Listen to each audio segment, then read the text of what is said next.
for if they would like to speak This tonight. one will do for us. Yeah, that's fine. Thank you. I've So already got it. we appreciate everybody being here tonight. It's nice that we got a great night. It's beautiful out. And for tonight's special meeting, we obviously, we called this together here at the fire department because we figured we had a lot of input from our citizens here in Crescent Springs, and we definitely wanted to hear everybody's input. Either way it goes, whether it's for the idea or against the idea. Everybody has a voice, and it's always important to listen to that voice. So the agenda tonight, some of the things that you're going to see initially, and we're going to try to stick to it so that this meeting goes in a very productive way. One of the things we're going to be talking about is the actual local development area agreement for Crescent Springs Local Development Area Number 1. We have Richard Spoor with KMK Law. When it's his time, he will be coming up here to speak about the TIF and the Area Development Agreement. I will have a handout for you so that you can follow his PowerPoint, and you can take that handout with you.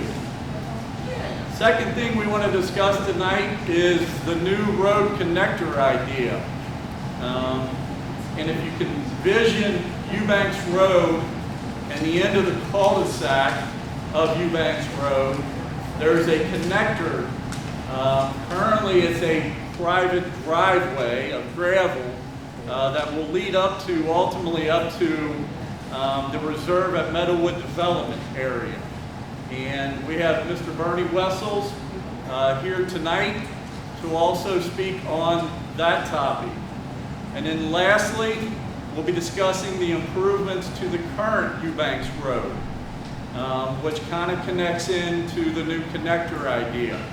And for that part of the work, we have Greg Sketch. He is our city engineer here in Crescent Springs.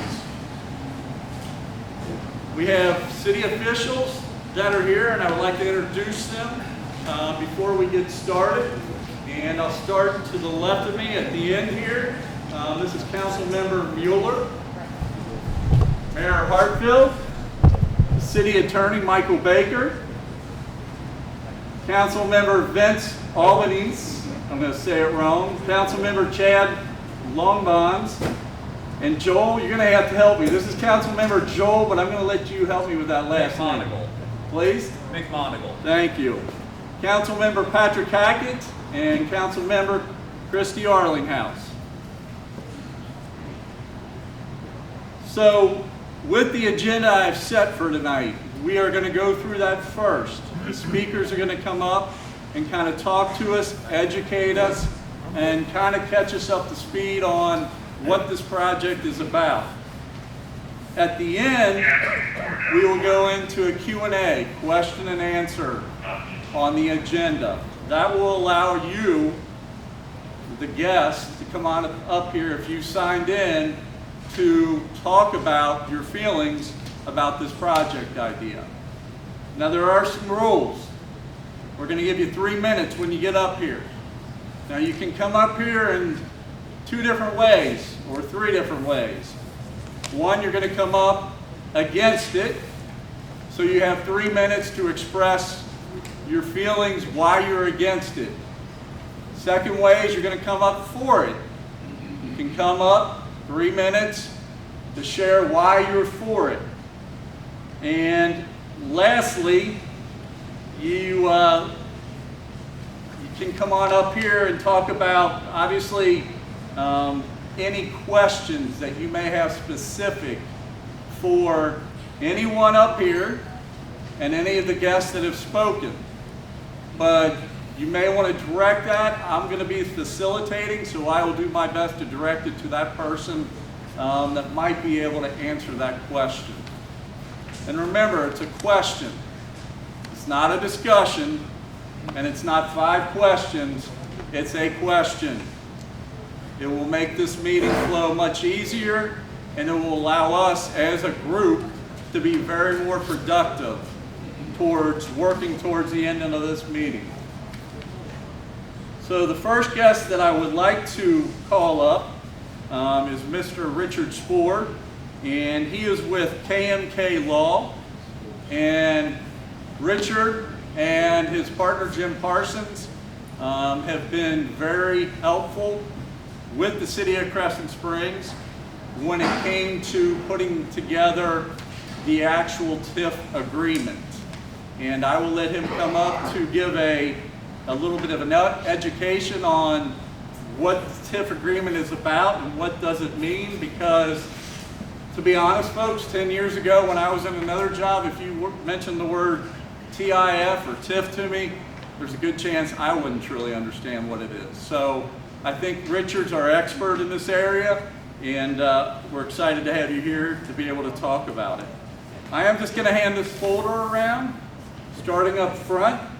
If you could just take one and then hand it around, that would be a great help. Then I'm going to hand this around, because I think everybody has a misconception sometimes. They wonder what a TIF is, and they wonder, where did this come from? But so everybody knows, all the states in the United States all have TIF incentives within their states. And here locally, I'm going to give you some examples of other cities within Kenton County that actually have TIFs in place for certain projects that they're trying to accomplish within their city. Here you go, man. Calling the special council meeting for August 23rd, September 23rd. Sorry about that. Roll call: Christy Arlinghouse. Here. Patrick Hackett. Here. Joel McMonagle. Here. Chad Longbonds. Here. Vince Albanese. Here. Bob Mueller. Here.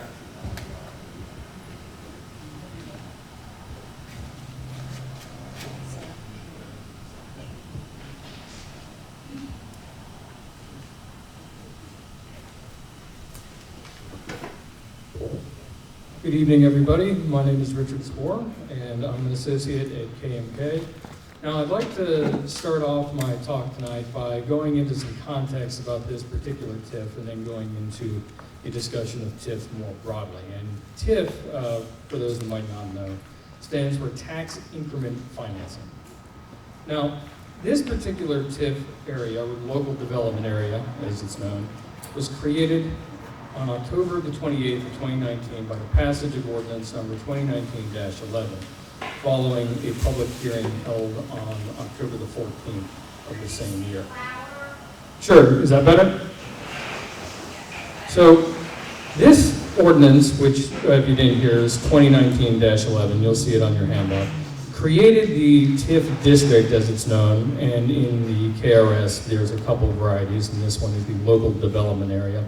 And that approved a couple of things. One, the execution of the local development area agreement among the city, the county, and planning development services, as well as pledging certain real estate tax revenues to designated costs. And as I mentioned before the adoption of the ordinance, the city conducted, in pursuant to the law, a public hearing. Now, the city, county, and PDS all approved this TIF area at public meetings.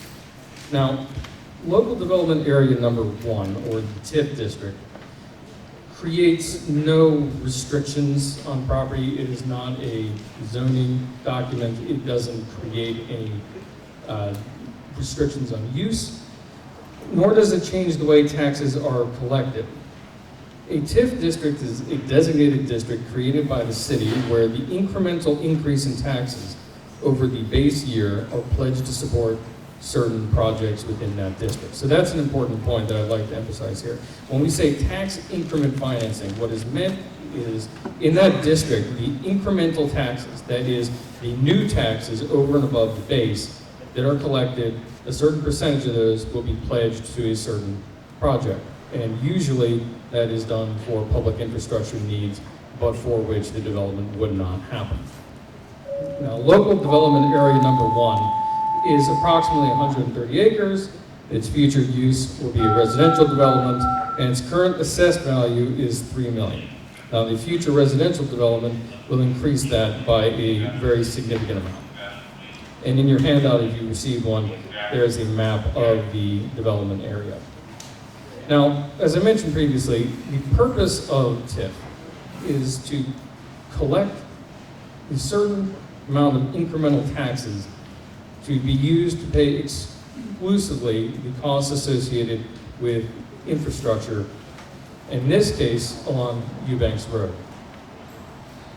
And the taxes that are being pledged under the agreement by the city is equivalent to 65% of its incremental real estate taxes, by the county 60%, and PDS 50%, each for a period of 30 years. Now, notwithstanding that 30-year pledge, the TIF will end, for all intents and purposes, once the infrastructure costs have been met. Because the increment is dedicated to the repayment of certain infrastructure costs, when the costs are gone, there is no longer any need for the TIF itself. Now, the pledge from the city, county, and PDS does not impact any existing tax revenues, nor will it impact any incremental taxes other than real estate taxes. Now, to segue into what TIF is more broadly, TIF in Kentucky is a very collaborative process as opposed to other states. It requires the participation of other taxing districts in the form of a local participation or local development area agreement, in this case by PDS and the county. In Kentucky, TIFs can capture various taxes. This TIF only pledges incremental real estate taxes, so it's not going to be capturing any other incremental taxes. And it is pledged specifically for a couple purposes. One being specifically the Eubanks Road redevelopment project. The TIF in Kentucky can have a rather broad application in its legal scope, but in this instance, it is very precisely dedicated. And as was mentioned before, every state in the union has some variety of TIF system. It's a way to use a development's increase in tax base to pay for infrastructure that is needed for that development. Now, every state in the union also has something called special assessments. This acts in lieu of special assessments because it does not create any additional charge, nor does it create any additional tax. What it does is it captures the new taxes from the development and pledges a certain amount of those new taxes for a particular purpose. And like I mentioned, across the country, this is used most widely for infrastructure costs. In Ohio, for instance, TIF is commonly used to help pay for new developments, in particular public infrastructure. And public infrastructure is a defined term in the Ohio code. It's not in the Kentucky code. But the difference being that in Kentucky, a city can unilaterally enact this. In Ohio, they can, and in other states, they can't. So Kentucky is actually a much more collaborative process, although it does have a broader scope of what it could potentially be used for. Regardless, this is under what Kentucky law is known as a local development area, which has to encompass previously undeveloped land and is used, like I mentioned before, for the development of infrastructure or other redevelopment costs. Now, other cities in the state, in particular the larger urban areas such as Louisville and Lexington, liberally use TIF for urban light reduction and to help incentivize large projects, such as the Yum Center down in Lexington. However, this is not the case for smaller cities across the state.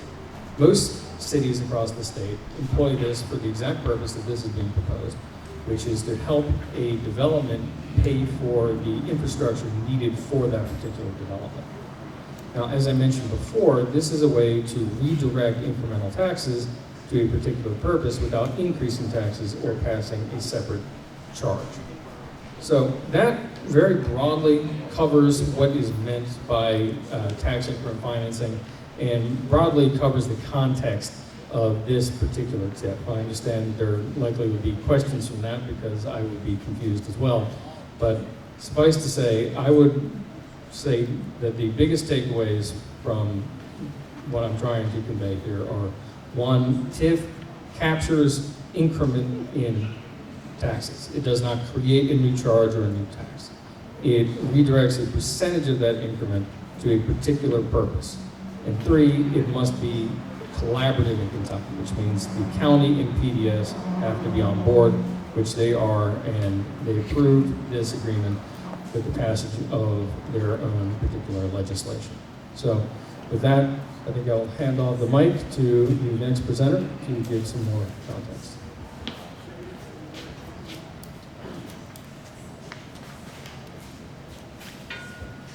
Thank you, Richard. And again, just to remind everybody, we will go through the speaker's agenda first, and then save your Q&A for the last part of that. That way you can ask the speakers or any of the city officials or staff if you do have questions. Up next, we would like to welcome Bernie Wessels, the local developer that is working on this new project, and I will turn it over to Bernie. Thank you for being here. Thanks, Mike. Hello, everyone. For the record, members, Mayor, members of council, thanks for having me again. And for the record, Bernie Wessels with Wessels Construction, 809 and Wright Summer Parkway, Fort Wright. I know a few of you folks out there. Can you hear me back there? Sorry. I'll try and speak a little.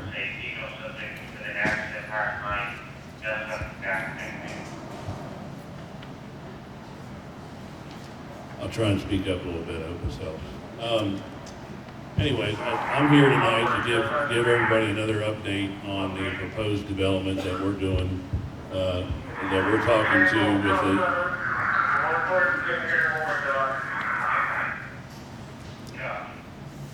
talking to with the Eubanks family about. Get there. I guess I can just keep going.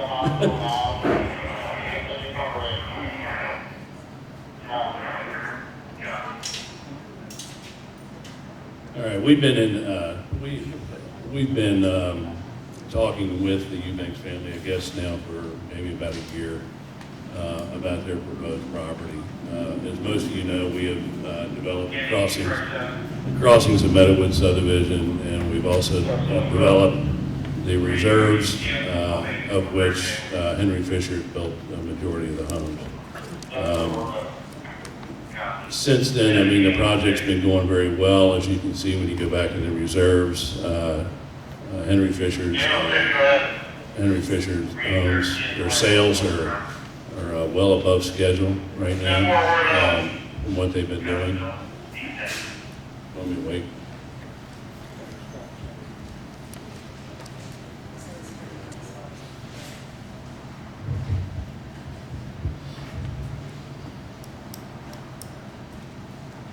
All right, I'm going to get into, I think most of you have watched the last city meeting. If not, the plan is up here. And I think that Mike might have a handout or possible for everyone as far as the development. But and feel free to come up here at any time, and I'll be glad to answer questions. But what we have here, this is part of the crossings of Meadowwood subdivision. This is the new reserve section that's right down through here. This is the existing property line that we're talking about with the Eubanks family.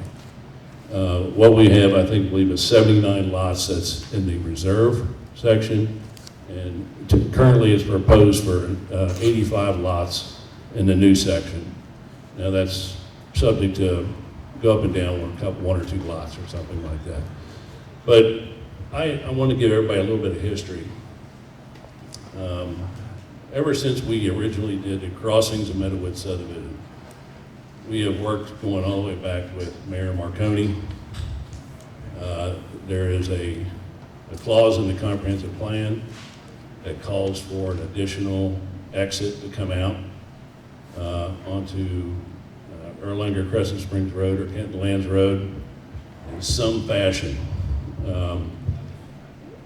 Going back, I don't know, Rip, I'm going to ask you, but 15 years ago, I guess, or 20 years ago, even when the bridge, the old bridge that was coming down that crossed over the city of Newport, I even went down with Mayor Marconi then, and we looked at even purchasing that bridge as a way to find a way to get over towards Kenton Lands Road.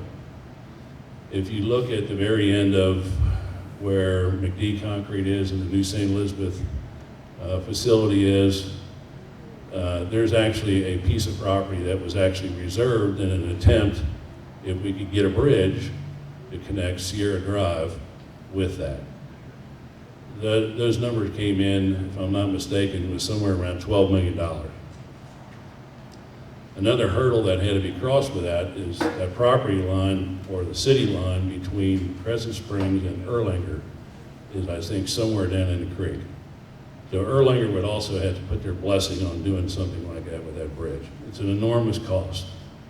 We also looked at doing Enterprise, coming in through there, doing something, but the topography of it what made it so expensive. It's almost just as expensive to do. Of anticipation of this road, when we did the crossing of the Meadowwood subdivision, we left a piece of property behind all this in an effort for a possible road later on to tie down into Eubanks Road if it was needed. This is not something that just came about with this development. This proposed connection's been talked about. It's been in the city plans for 20, 25 years on the comprehensive plan. We're just trying to work with the city to find a way to achieve that goal. So I think in the development itself, a couple little points, and you'll see it here on the lower drawing. The lower drawing is a little bit more detailed. When you come up, you feel free to look at it. It has a little bit more of the topography so that you can see how much lower the road is from some of the residents on Crossing's subdivision. If you look at the connection, and I think Greg's gonna speak to that on some of the problems, and I think most of you know some of the problems on Eubanks Road with the flooding, the elevation, the width of the road, and that's all gonna be part of the project. So our part of this was to work with the city to achieve their goal. And at the same time, we have to have a little respect for the Eubanks family. They definitely want to maintain their privacy around their homes. We totally respect that. They're asking for some additional buffer. We're working with them on that. We're trying to move the streets away to be, I guess, more sensitive to as many as the concerns I think that the Eubanks family had. I do want to clarify a couple things. At the last meeting, made a statement that there was going to be some property donated. The property that's being donated is a strip of ground that we have that we will be donating.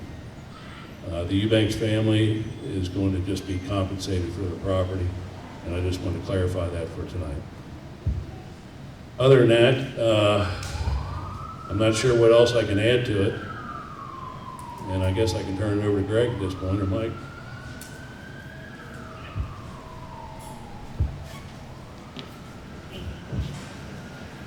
Thank you.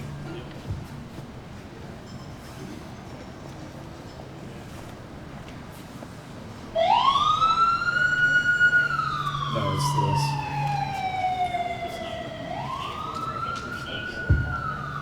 Okay, up next is going to be Greg Sketch. He is the city engineer for the city of Crescent Springs. I am going to be handing out a document that Greg is going to go into in a little bit of more detail, and obviously take that in, and if you have any questions at the end, you obviously can ask them. Now, we do have these props up here. Obviously, it's very difficult sometimes to see from where you're sitting, but at the end of this meeting, if you would like to come up and review them and talk to George and I on staff, or to Greg and Bernie, you are more than welcome to do that. And up next is Greg. Thank you, Mike. My name is Greg Sketch. I'm with James W. Burling Engineering. We act as city engineers for the city of Crescent Springs.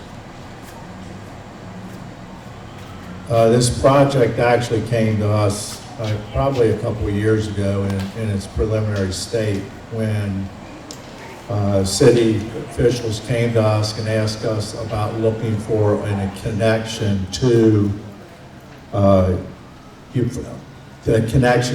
reserves at Woodhill.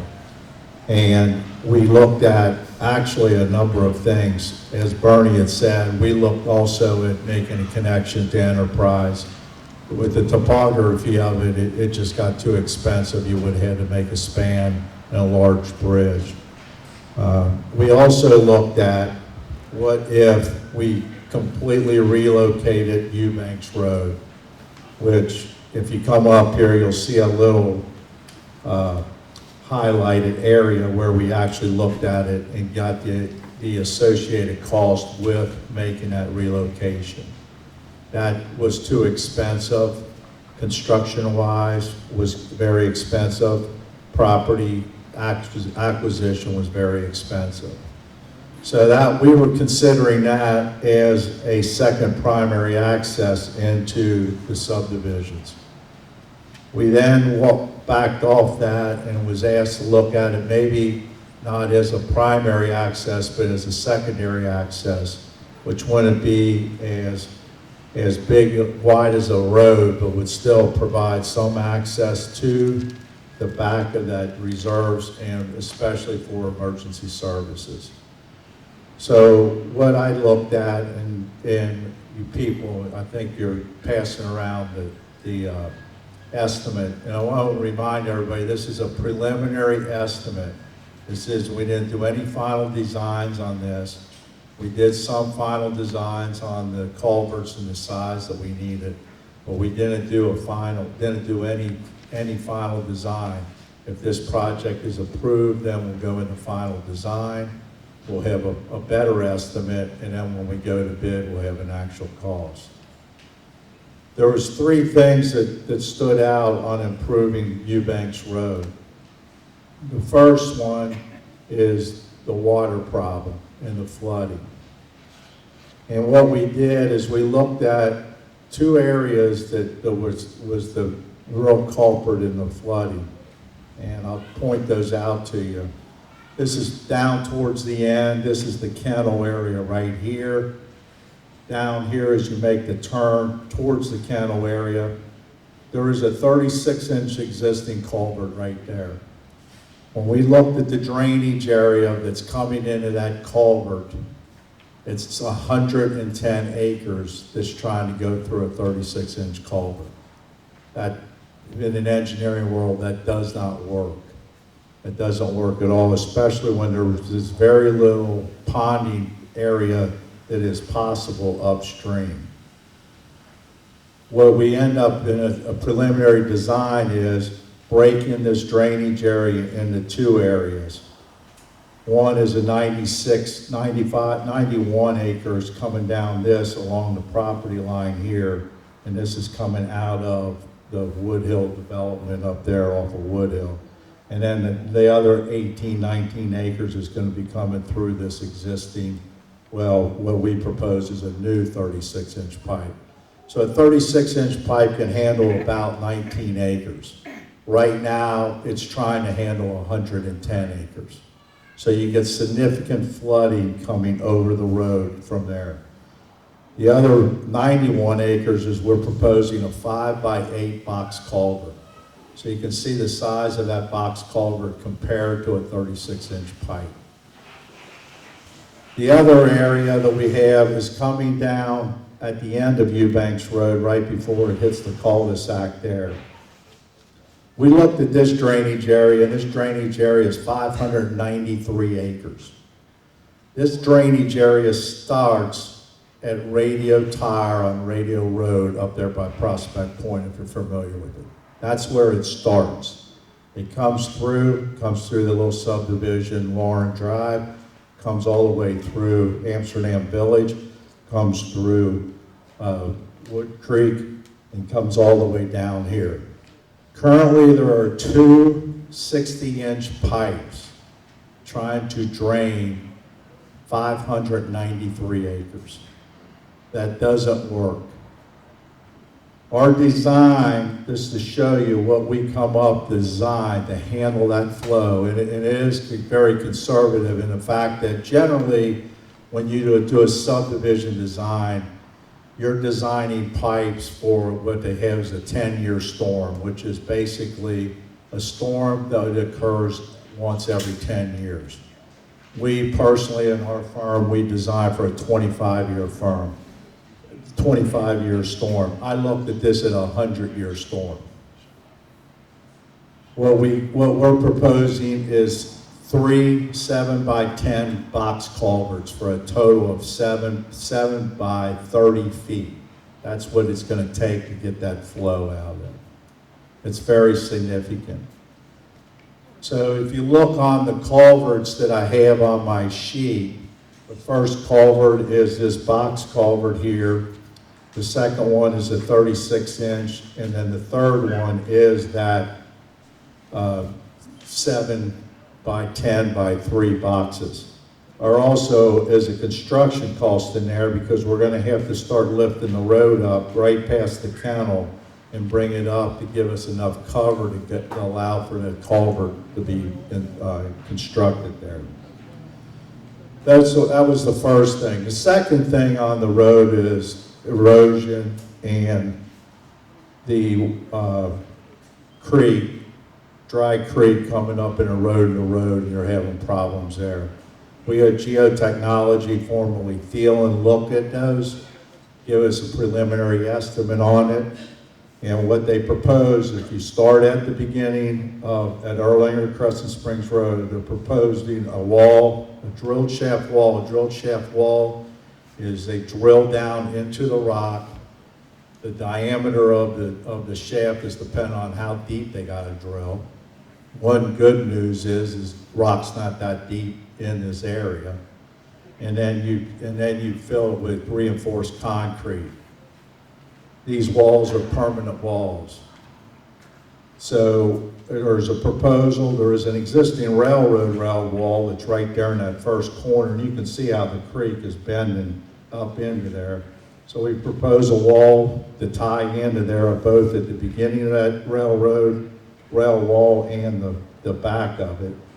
That is, you'll see on that is your wall 1A and 1B.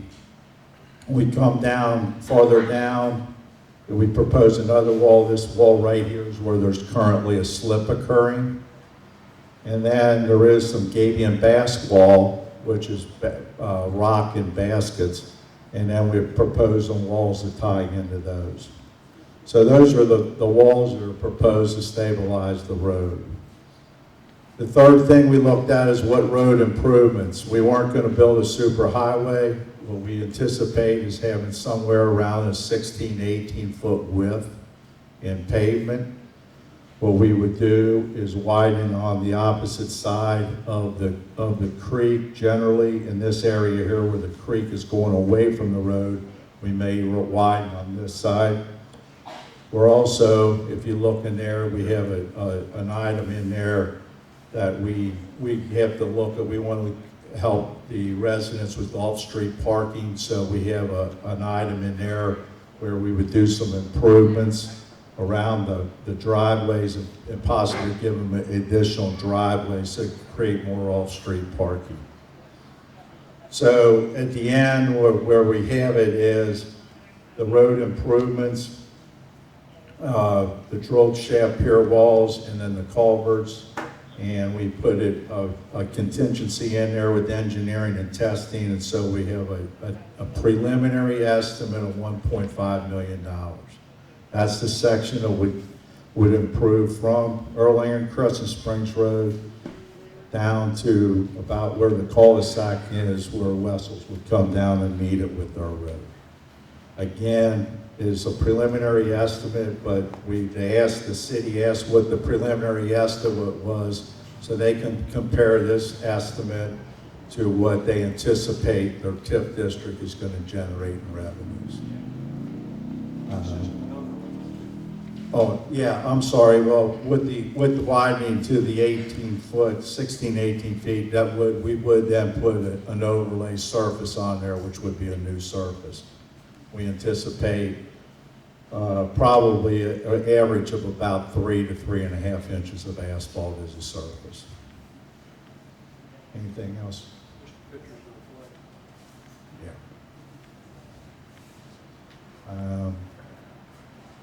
I'm good, unless you want to wait for the answers, questions and answers.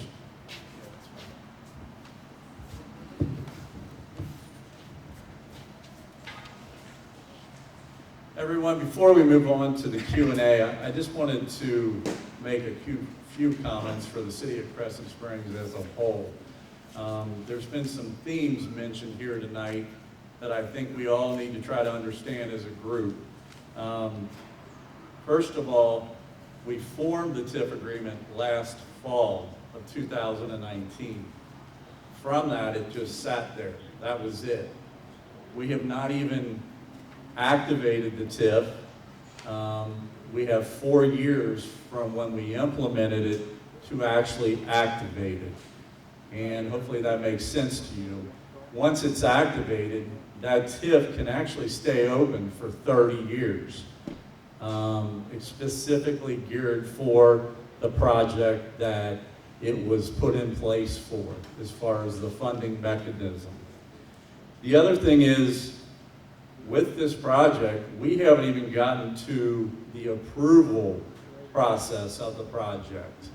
And that approval process is when George Ripperger and myself, Mike Daly, approached the council and the mayor to discuss getting this project approved.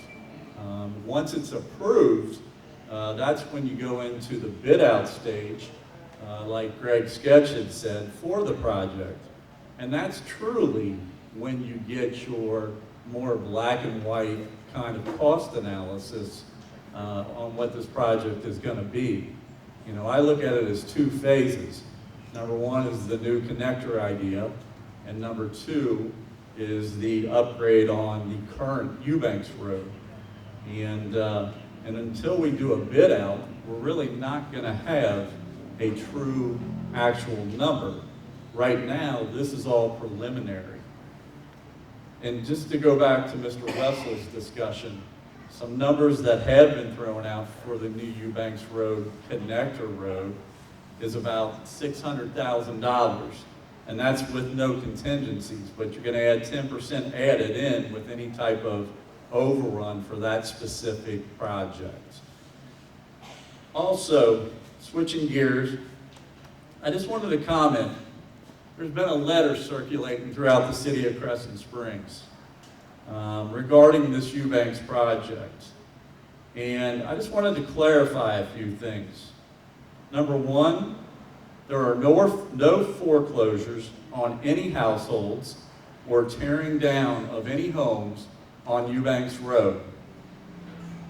Number 2, there is no person, anyone on the city staff that is pushing this idea to try to work with the developer to kind of make this thing happen. It's us as a team, all of us. And that's why we've gotten to the point where we're at right now, here tonight, and like at last week's council meeting, to present this idea. This idea isn't something that just happened overnight, and it wasn't something that we could come out with information a year ago because we had to do our preliminary studies and research. So the short answer on this letter, everything in it's false. We do not know who put the letter out.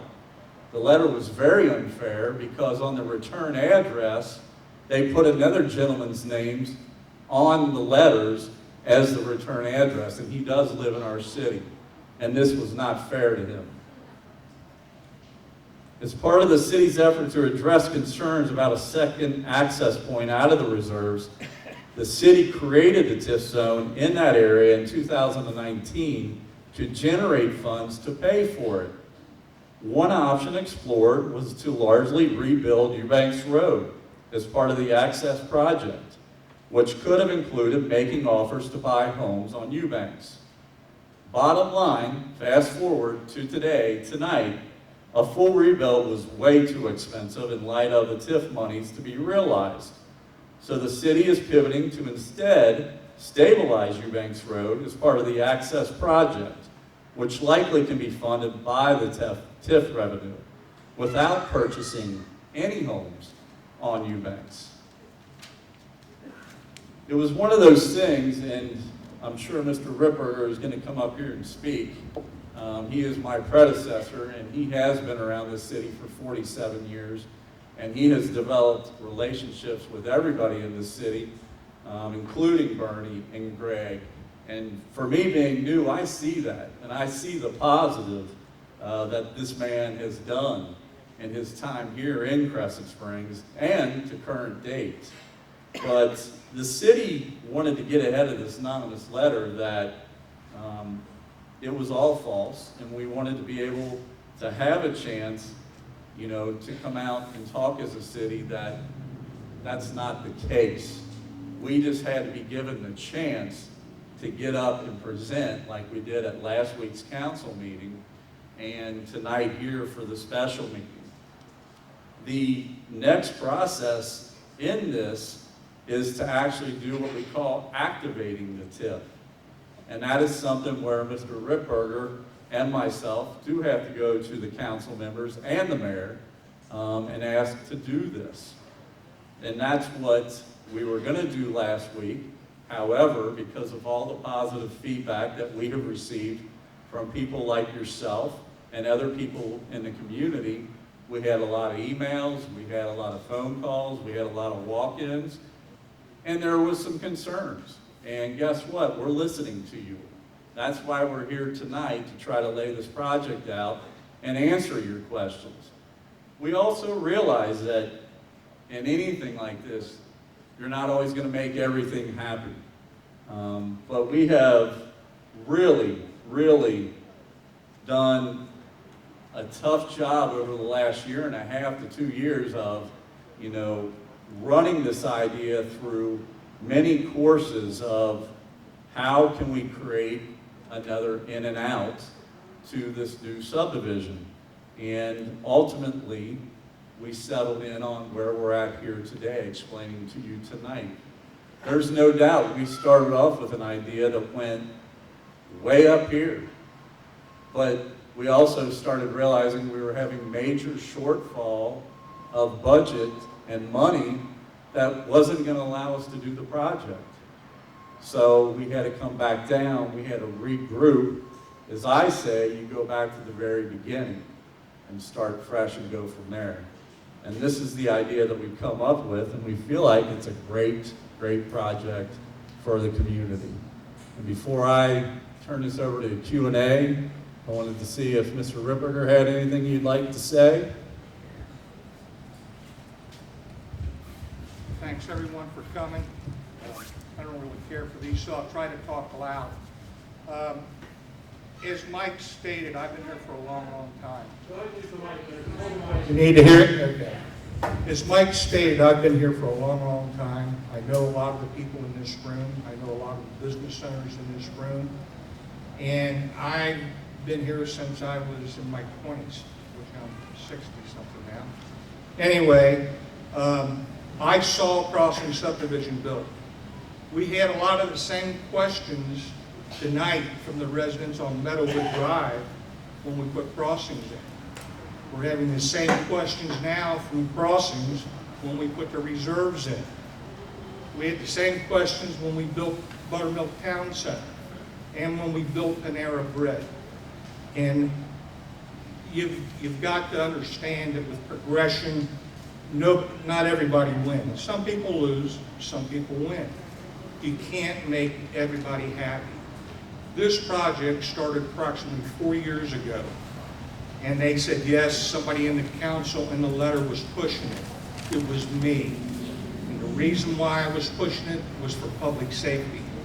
I've been back to Prospect Point when we had fires and we only had one way in there and one way out.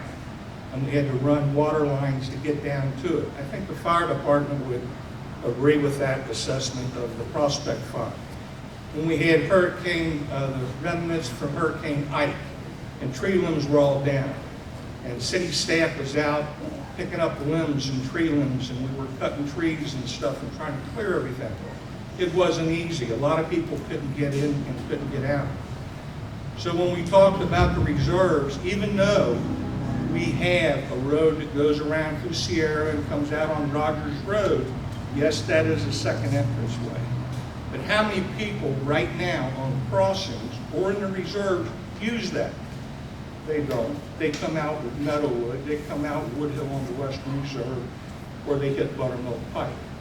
And that's going to continue, and it's going to get more congested.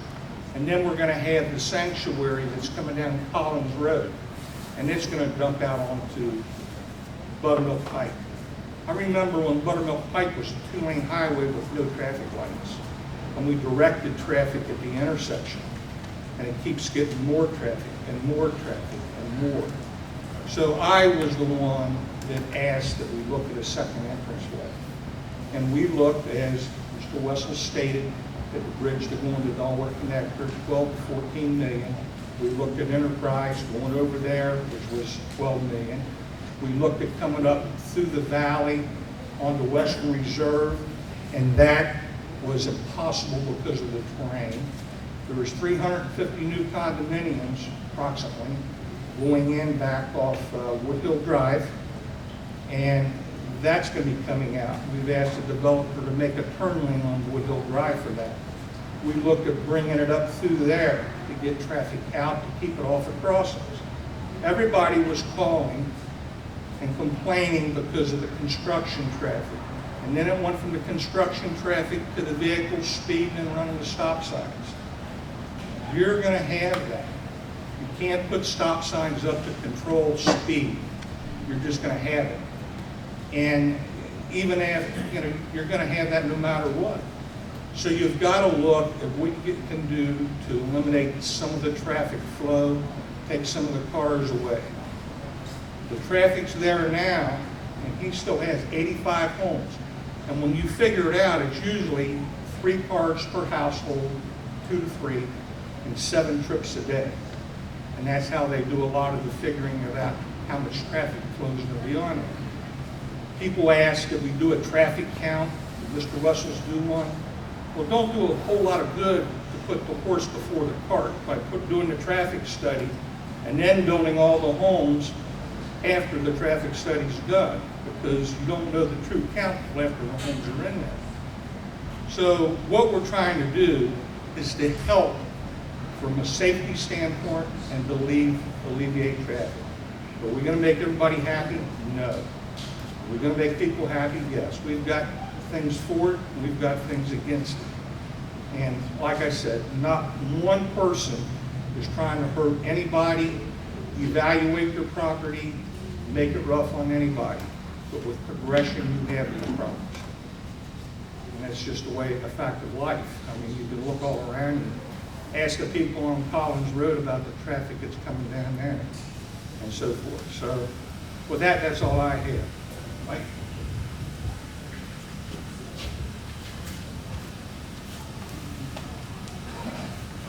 So to get started, number one, I have 2 files here, and then on top of that, we're going to get the list in the back to see who has signed up to speak. On this file, over the last 2 weeks, I've accumulated a letter and several emails, and I basically have called this my support file. And just so everybody understands, we also have official letters written from the fire chief, the police chief, and the OEM, Steve Hensley, here in Kenton County, supporting this idea. And Mr. Ripperger commented on an idea of there's only one way in and one way out when you get back into this subdivision. So for safety purposes, especially when it comes to emergency management, fire and police, it allows them to have another access road that can actually go in. And in the other file, I have citizens that have sent in questions that we're going to try to answer. However, before we get into these, I would like for everybody that's here present to be able to come up if they have signed up to talk.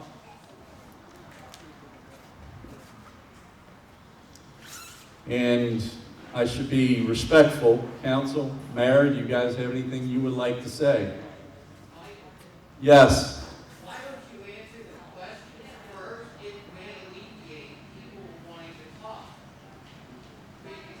That makes sense. Well, I agree with that. However, there's one email that's 7 pages long of questions. So, sir, I understand that. However, we're going to allow the people that are here to talk first. And the first person up is Scott Santangelo. Come up there or just stand up, or Hmm? you want us up here? Mhm. Okay. You need to say your name and your address. Hey everybody, I'm Scott Santangelo. I live at 890 Crossings Drive. So many of you are my neighbors, hello. I think we were asked to be either for, against, or unsure. So I signed up as unsure, and questions like this are not always black and white. So I think everybody would agree there needs to be some other way to get in and out of this new neighborhood to wick away some of the traffic from what we would otherwise see on Crossings or Meadowwood. So that's an issue I think we could all probably say, yeah, that's a good thing. And I thank Bernie, Mr. Sketch, and the council for giving everybody an opportunity to come together to talk about it, because I think one of the problems I've seen since this all developed and got going and they're building reserves is that the plans have changed and evolved, and we haven't really had any chance to weigh in or see how that was going. So we've seen multiple plans and approaches.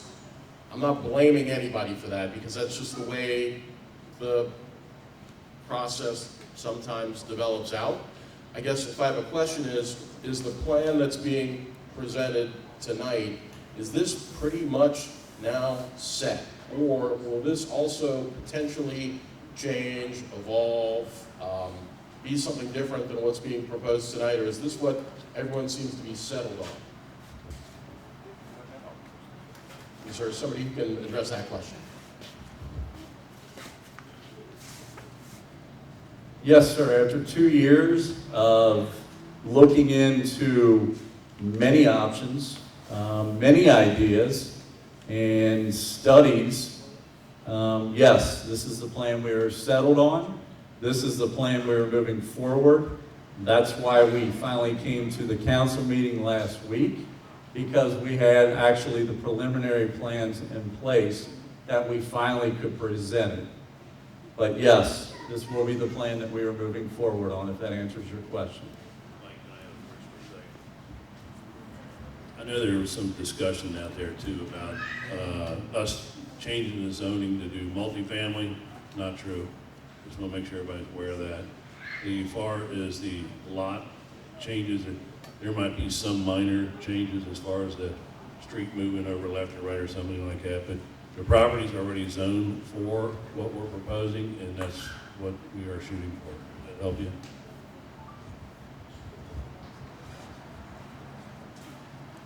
And real quick, just so everybody understands, on this new connector road, it's going to be 20 to 22 feet wide. No sidewalks. We'll have curbing. Please? No, it's been mentioned 20 to 22 feet.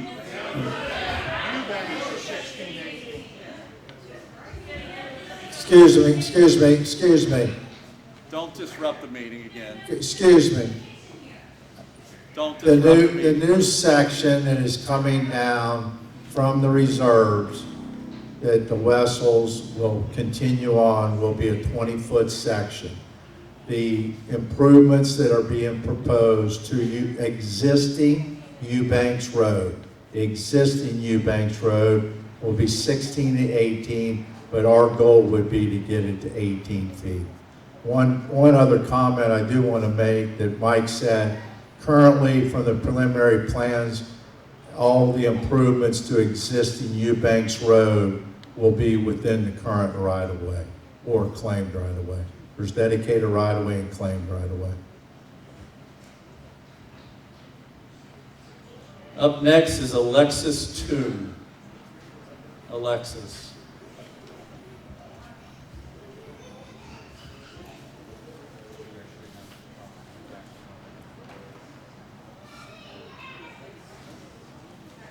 Hello. How are you? Hi, I feel like my comments are a little different hearing that this is... Yeah, sorry. Hi, I feel like my comments are not as applicable. I didn't know that this was decided and finalized because this is going in my backyard. But I'm going to go ahead and say it. Hi, my name is Lexi Toon, and my husband, our kids, Sawyer, Darcy, and Desmond are here tonight with me. We are extremely concerned about the impact that this road will have on our lives. I grew up in Crescent Springs with a wonderful backyard that my sisters and I played in for hours. When we were looking for the house for our kids, we knew we wanted to live in Crescent Springs and have a good backyard. Having a good backyard was a top priority. 6 months ago, we found the perfect house that met all of our needs on Crossings Drive, including the backyard. Little did we know there was going to be a road in our backyard.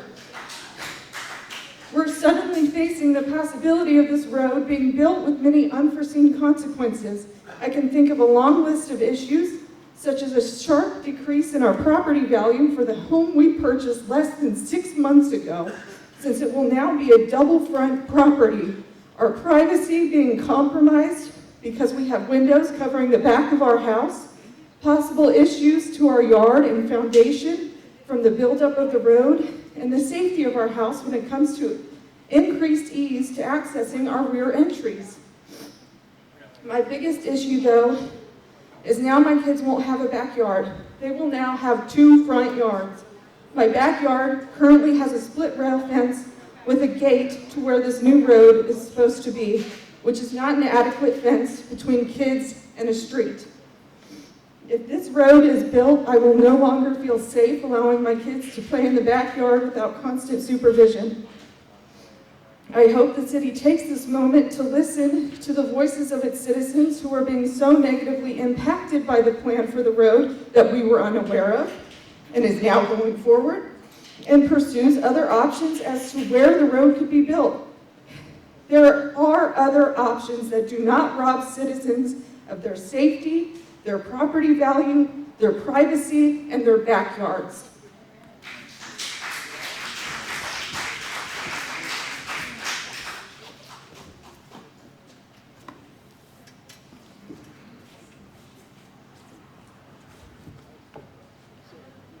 Thank you, ma'am. Up next, we have Molly and Kobe Baker. Molly and Kobe Baker.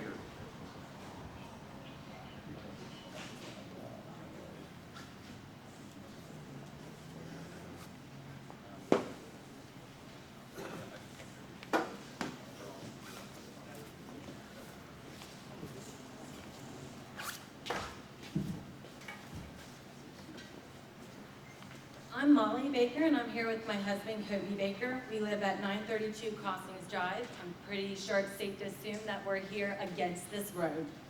In my opinion, the communication around this project has not been very proactive. It has not been factual, it has not been consistent, and it has not been truthful. And I would like to know why. I appreciate your consideration today and the few minutes you've given each of us to speak about this, given the fact that you've had over years of studies and discussions about this. Yet, online, when I access meeting files, there are 4 to 5 records of mention about this project. 4 to 5, 2 years. We, along with many others, including those that live on Eubanks Road, strongly disagree with this proposed plan for local area number 1 for the Eubanks Road project for many reasons. The main ones are the safety concerns that it will cause our families, the fact that this proposed road solution will not resolve the current problem, it will shift it to another street. Creating this road basically gives the majority of us 2 front yards. which is not safe.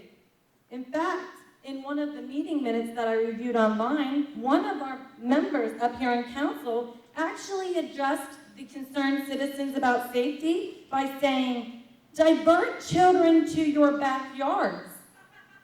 Well, that won't work for us because now we won't have one. We do believe that it is fair to recommend solutions to improve safety for some, but not taking it away from others. And it would have been nice to know that this was already approved before we got up here to speak today, because most of my notes were questions about how to address this meeting today. What will the further plan of communication be for all of us citizens to make sure that we are aware of these discussions as they're happening, so I don't wake up tomorrow morning to find a bulldozer in my backyard with no trees? One thing you could do is come to the meeting. The meetings are public meetings. There were 4 meetings online the last 2 years that addressed this topic. 4. I reviewed them all last night. I listened to every I know, one of them. if And you they're come to the 2 city months council behind- meeting, 2 months behind on the updated documentation that's happened recently. And this has already been decided. It's been voted on. Who voted on it? He said it's a done deal. the TIF is not, it's not going to be. All right, at any rate, if you come up to the meeting, you know, we have council meetings all the time and nobody's there. Well, you know, we'll work that out we'll address that as the meetings get bigger. But, you know. Is Eubank Road approved? Is this approved to move forward but doesn't have the approval for the funding? Or which one is it, or is it both? I have mentioned, we have not even activated the TIF agreement. But it's That has to be approved, but it has brought, not been activated. can you let me finish? Yes. We still have to approach the council and the mayor in order to do that part of the phase. Then the project has to be accepted by the council and mayor, and that hasn't been accomplished at this point. If the mayor or council were to vote in favor of it, then it would go on to the next phase where, yes, ma'am, you would bid it out, and that's when you would get your actual cost for the project. That clears it up because the communication is not consistent. You contradicted yourself. Many people are contradicting themselves about this topic. And what concerns me is that there's something else going on behind this, which is why there's so many contradictions. Because we're not just speaking from factual information. It's back and forth commentary about the project. I don't understand why it's so difficult to communicate what's happening with the project. And has anyone considered the people that live on Crossings Drive or Eubanks in the quality of life and the devalue of our properties? Don't care for a small amount. We got a small number of people. Thank you very much. Up next is Tony Hester.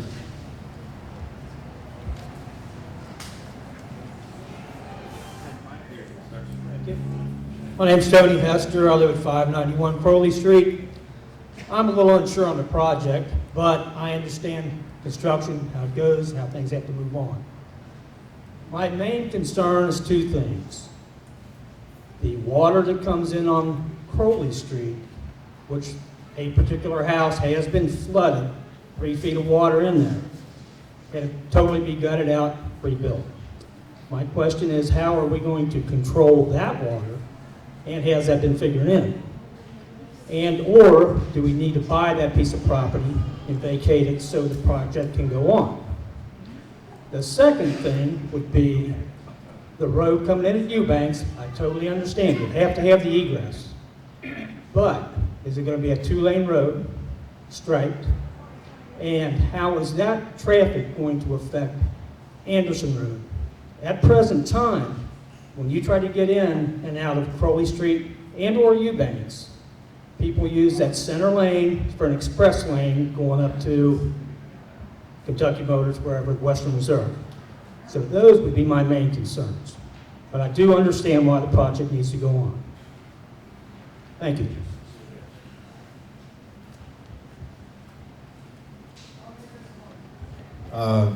The answer to the question about Crowley Road, we haven't been given any direction to do anything on that.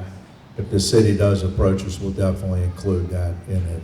There will be a two-lane road. The improvement to Eubanks Road will be two-lane and likely will be striped. It'll be 18 feet wide with no on-street parking.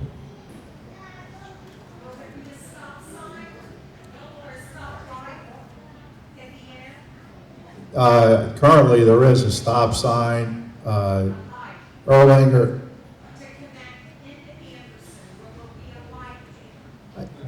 Erlanger, Crescent Springs Road, Anderson, that's where it makes a change. Actually, it makes a change at Western Reserve. That is a state road, and the state would have to look at that intersection and look at the warrants. I believe me, I've worked with the state for many, many years, and I know it would take time. But what they do is they do traffic counts, and generally it has to meet certain traffic counts for them to put a light there, a signal there. There won't be any on-street parking. We'll be providing off-street parking for the residents.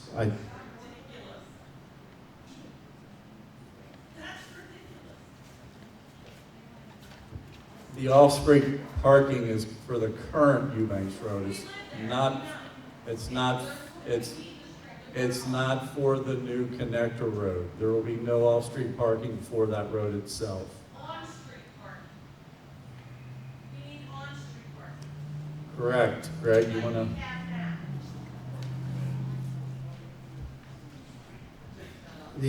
What I mean, on-street parking would be actually parking within the travel lanes. We will be providing off-street parking.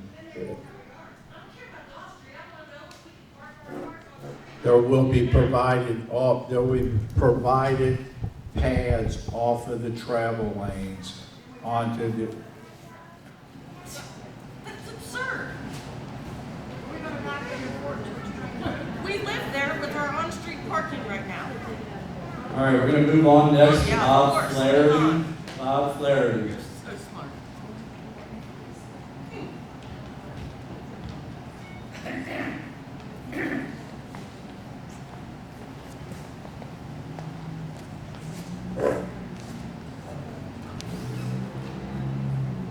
really don't want to use this mic, but if I have to, I have to. First of all, let me say, I really understand the concerns of the people here that are against the road project.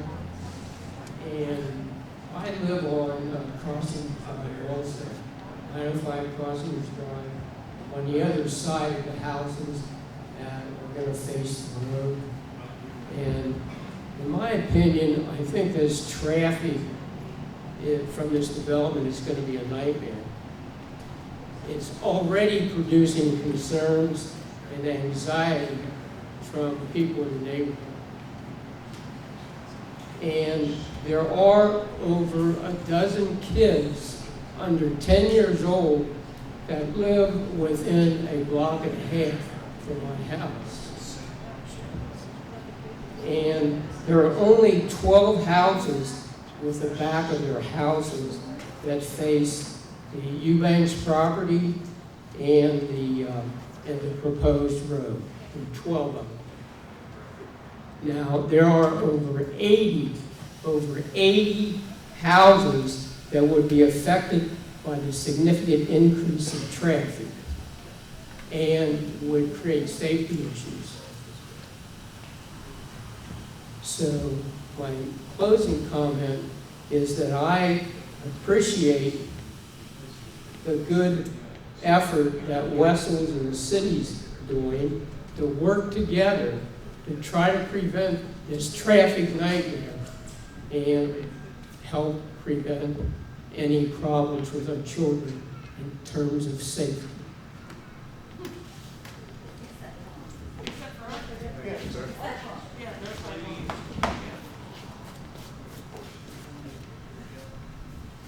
Ma'am, I'm going to have to ask you to keep it down. Okay? Or I will have you removed. Oh. Come on, man, don't Up next is Kim. I don't know, but my husband. Last name begins with a B, B-A-N-T-N. B-A-N-T-A, and I'm sorry, I didn't have my glasses on, I signed the wrong. Okay, that's fine. Up next is Lisa Collins.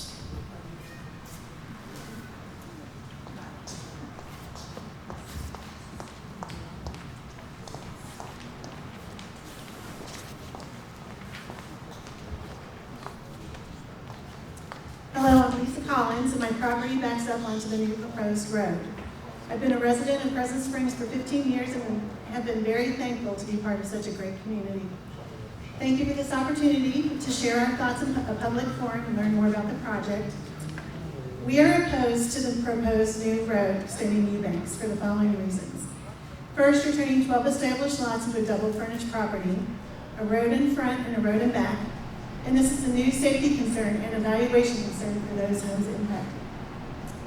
Second, you're increasing traffic through the neighborhood of Eubanks and the reserves by allowing cars that are not crossings or reserves residents in order to alleviate Anderson and Buttermilk traffic.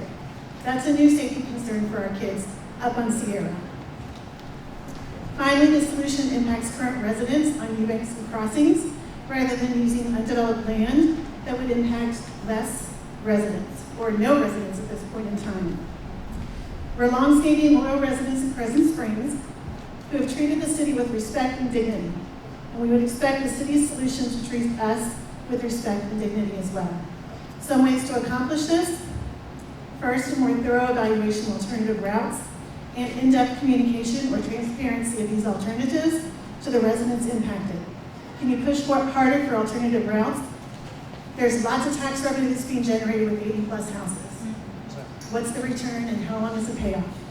Second, can you make this road a gated road for residents only, or make it just an emergency road if safety is the primary concern? Finally, ideally, no decisions are made until official studies for traffic, drainage, electric, and ground stability are all completed and shared with the council and the members of this community. If at the end of this, the city reaches a decision to extend the road on Eubanks, we want the following commitments from the city. A commitment not to touch property lines, fences, any easement property, as well as any landscaping. A commitment to install a natural barrier to block noise, car lights, street lights from our property. A guarantee to property owners against drainage overflow. A commitment to limit street lighting, or install street lighting that is lower and close to the ground so it doesn't shine in our backyards and into our houses. A commitment to protect the safety of the children that live on this street. You now have many cars that are going to be going super fast down that road. Serious consideration to limit traffic, making it emergency only, and speed bumps and stop signs. Finally, you need to evaluate turning the road into a gated road. This would increase the reserve's property values, making it exclusive, and create a win-win across the board. So in closing, I'm opposed to the extension. Once again, I urge council to thoroughly evaluate and communicate possible alternatives that do not impact our current residents. Prior to the approval of the current proposed process, we want the appropriate studies to be completed. Thank you for your consideration, and I look forward to hearing more from the council.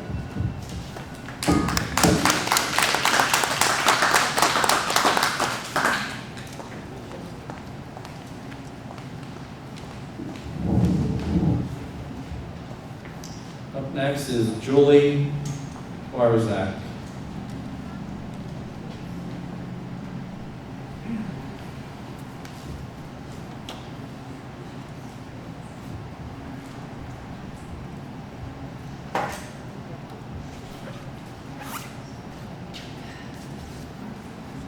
That's a hard act to follow.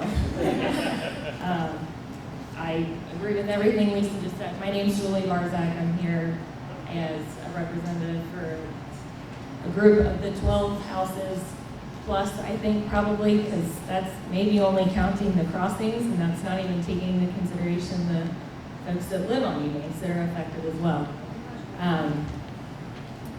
I feel like there were a lot of questions Lisa proposed, and I would love for any one of those to be addressed. Also, the proposed numbers that were presented let me just back up. I do want to say I respect your guys' time and I respect that this is tough. I respect that it's tough no matter what spot you're in, and I respect that. And I just would ask that you guys could respect, even if it is only 12 houses, we're in this community too, and I would just ask that you respect our privacy, our property lines, our children. I know there's a lot of talk of safety, but you know, my kids don't play in the front yard because of the street. They play in our backyard because it's safe. And so I would just ask that you guys could keep that, while we're all trying to respect each other, if you could respect us. Sorry, I'm all over the place. What I was saying was, with these proposed numbers, I don't see any cost to cover our current home properties and the values and what's going to happen to the values of our property. And I would like to know if that could be addressed. So.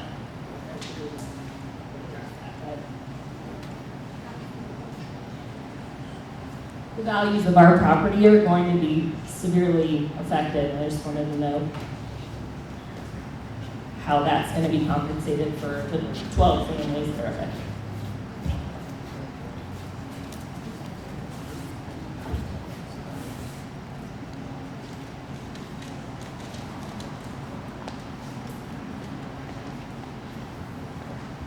Up next is Bob Collins.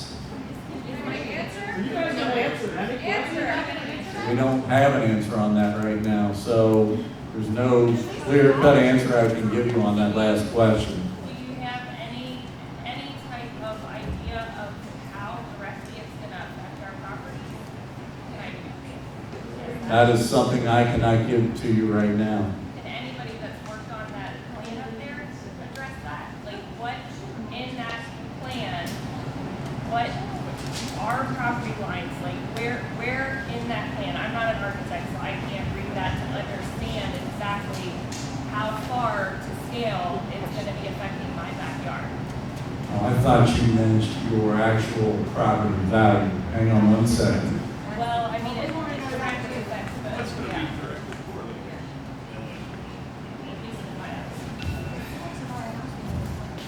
Nobody's going to want to buy my house. First off, I can't answer any questions about the property value itself. That's a whole separate item that if you guys want, you can certainly go get an appraisal done on your home and look at an assessment, what it might be, what it might do, what it might not do.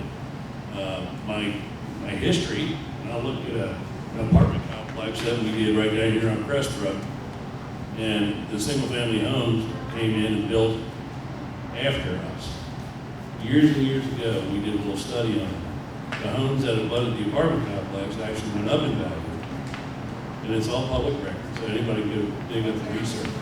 But I think as far as property values, I think that's something you have to do research on yourself to prove the point on whether or not it will ultimately affect that.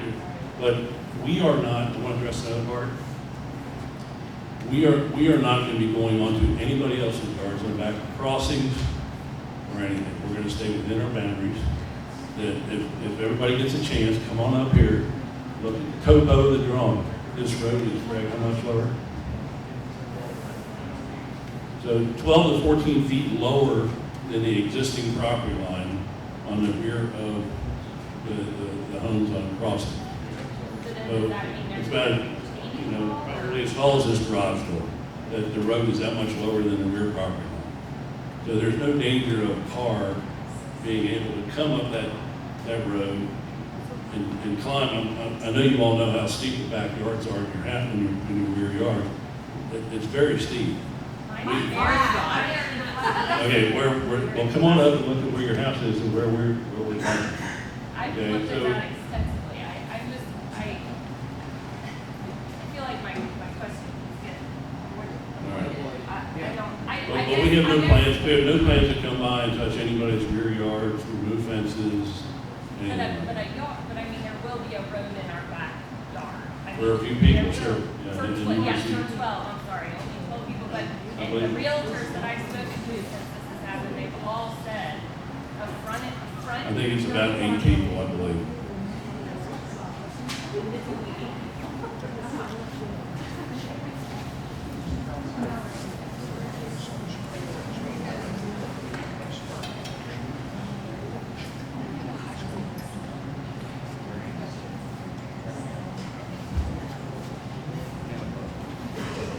Just so you know, that if they put the road in and they go forward with this project, on the new connector road where it meets the houses, backyards that you're talking about, it won't be up right up against your fence. It'll be right away in between there. We'll put some screenage in that's needed. We're not going to tear a lot of the natural trees down. We'll be there. If they put lighting in, it will be every so often. It's not going to be street light after street light after street light. We'll take into consideration, we'll look at the illumination factor of the light so it's not glaring into your backyards. We don't want to impede on your privacy any more than what the road is going to do. That's why we're not putting sidewalks in, because we don't want people walking down behind your backyards. But you're saving space for sidewalks, correct? Please? But we are saving space for the sidewalks in the future, correct? That's correct. There'll be a space there for the future if they ever decide to do it. Okay, but not now. Yeah, but not now, no. And we are going, like I said, we are going to put screenage in. There'll be some trees, the natural trees are going to be in there. Nobody wants to impede on your property, your privacy, or anything. A lot of the yards, I drove in yesterday, to be quite honest with you, with a council person. A lot of people are dumping their stuff over the fence, onto that road. Come to my house tomorrow, you're welcome. I do Okay. not, I take very good care of my property. I believe that. I believe everybody does, man. And it's okay to do this. But there is some people that throw stuff out. We saw it. So it's okay to just throw a No, road we got raccoons down. That's my property, and I put brush on the other side of my fence, but it's still my property right now. This is on the other side of the Throw fence. stones. Keep on throwing. There was an old swing set, not a swing set, but a swing, porch swing, that was thrown over there, and I had to move it to get down the road. But it's not all you. I mean, it could be anybody dumping. But what I'm saying is, we're trying to clean it up. We're trying to keep the screenage. We're trying to keep your privacy if we do the project.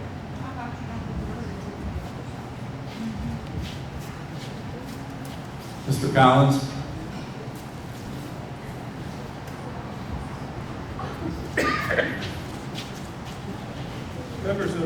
Members of the Crescent Spring City Council, thanks for your time today.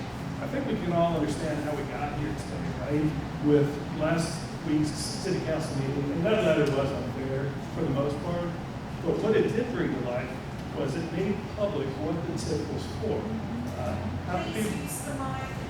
What it did is it made public what the TIF was for. From the agenda, I would have never figured out it was for the Eubank Road project. It also made clear that there were plans for the Eubank Road. We were previously told that there's a bunch of different ideas on the table, and the TIF was the first, step in the whole process. So I hope you can understand the outrage tonight, because it was kind of a big surprise to all this, especially for the people on crossings who are flanked now by the two major thoroughfares coming in and out of the neighborhood. So it's just a huge concern. We always knew the land would be developed, and that somebody's backyard would back up to us, and that's great. I've lived at 920 for 15 years. It's a great community. I don't want to leave because of all the amenities, the people, the closeness to society, all that kind of stuff. It's just a great area to live. But I hope we learn this, take this as a learning example, but we need clear and concise and transparent communication with the people of Crescent Springs. And that can be easily facilitated through websites and public forums like now. I don't think the previous council meetings have really kind of facilitated that. So I'd just like to say as well, the development of the reserves is really the best outcome we could have, right? 80 plus $500,000 home with a valuation of $80 million. So this is an opportunity where we can look a little bit closely and harder at the opportunities, and so the lowest price is always the best thing here. We have an opportunity here to really make improvements for both everybody in Crossings and Crescent Springs, as well as the new people coming in. So I stand here saying that I'm opposed to the new road, and I just hope council kind of takes some time to sit back and kind of take in all the opinions and understand why we're speaking, what we're speaking today. So thank you for your time.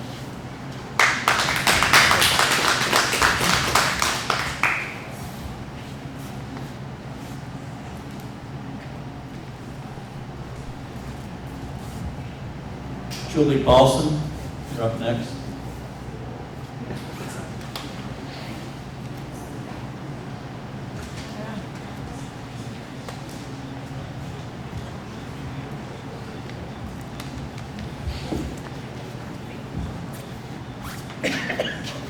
Hi, my name is Julie Paulson. I live on 926 Crossings Drive.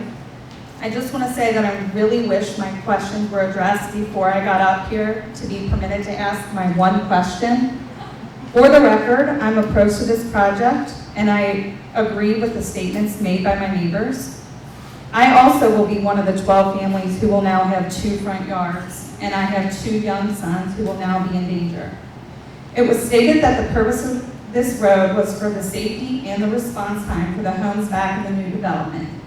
There are already 2 access points to the new development, and it takes far less time to get back to the furthest point in the development than it does to many other points in Crescent Springs.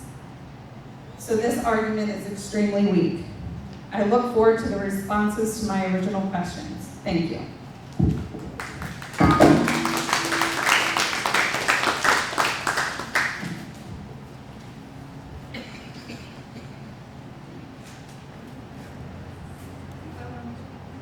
Ken Doran.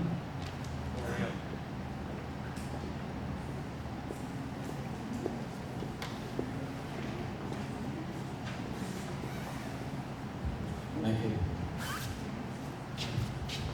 Out of respect for everyone's time, I'm just going to go to the things that haven't been stated by someone else. So I'll just open by saying my name is Ken Dorio. I am opposed to this road extension. I do agree, especially with Lisa Collins' comments and all of the bullets that she pointed out. I did want to originally address the whole win-win for everybody, but pointing out that I'm definitely in the bucket of losers.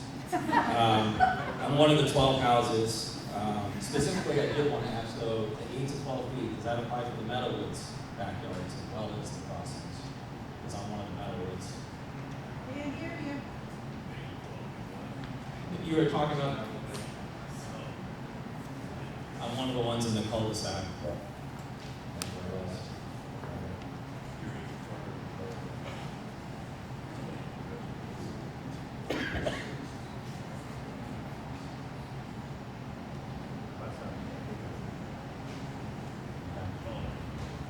Got it. I wanted to just point out, so the whole thing about Dulwick, nothing really changed in the past 25 years. So the topography of the land, the Crescent Springs, Erlanger city line, the cost, minus inflation, we knew all that, but that was floated as an option. And it seemed a little bit deceptive that we should have known that. That wasn't an option. And we were really going with the Eubanks option the whole time. Because, that land's been like that forever. The increased traffic that was brought up, I think Lisa brought it up first, that's going to be a big problem for Eubanks where it comes into Anderson. People are going to cut through that Eubanks Road up into Sierra, which was also mentioned, and there's going to be a high volume of traffic going that way. Why would they then go up to West Monroe or to Butterfield anymore? So I think, and if I understand, that's a state intersection, right? So that was the whole light. It's going to be a big problem. We already have that problem at Western Grove and Western Reserve, right? You're right. So it's just going to move forward now. Just a comment that I see. So those are the only things I had in addition to what was already stated. So just being respectful of everybody's time. Thank you.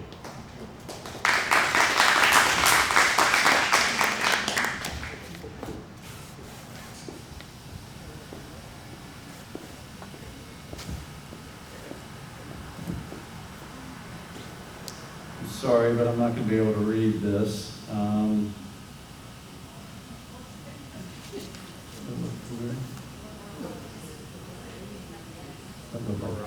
Mariah Carr. I'm good, thank you. Is there Mariah Carr? I'm good, thank you.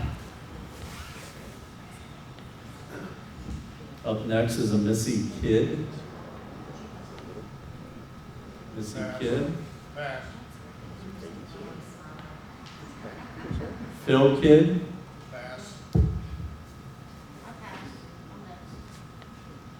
Kathy Duncan.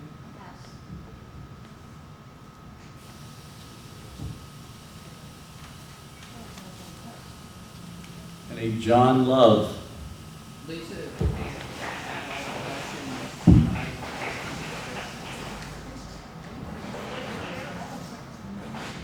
Excuse me?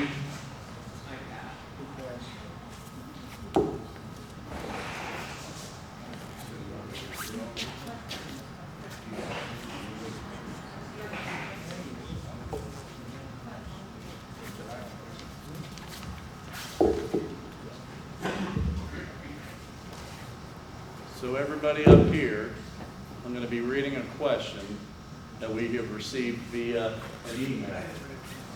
And just be paying attention to the question, because as a group, as a team, we need to be able to try to answer these questions. And the first email that I received was from Julie Halse, and she has several subtitles with several bullet points with some of her ideas, and the first one is Kenton County regulations. And the one question I have highlighted from this is it says, can you provide any examples where there are double frontage properties in Kenton County?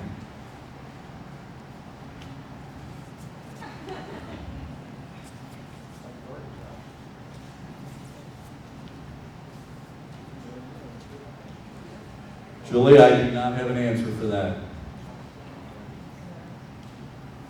The next subtitle is described as road details. Sir, what about the first point that I made? Is it the one that you didn't highlight?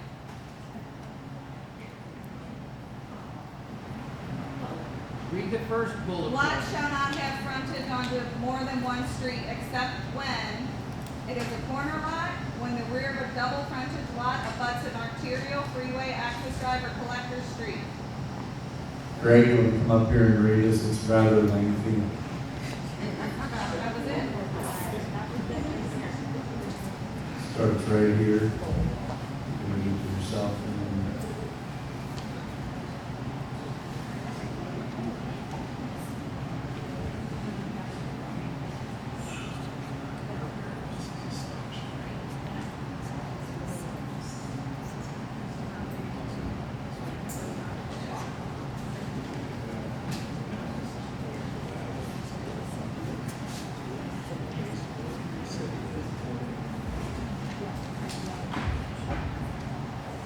on the subdivision regulations, I guess this is in design of a new subdivision, of what they have. I know nobody's gonna like this answer, but the city is not bound by that regulation. But technically, you don't have a double frontage lot because the right-of-way of the road is off of the property lines of the back lots. The parcel that the Wessels is donating is greater than the right-of-way width. So the right-of-way, the actual right-of-way would actually leave a residual parcel in between those.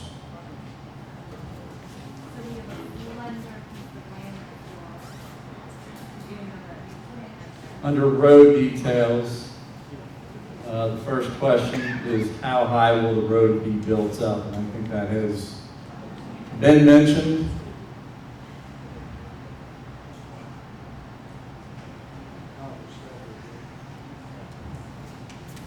The road won't be built up at all. If you want to come up and look at this, you're going down that hill. There's a significant drop in grade between the residential lots and the road. There won't be any built up of the road. It's actually going to be built down. It's got quite a steep grade to get down there, but it's well below the back of the residential lots.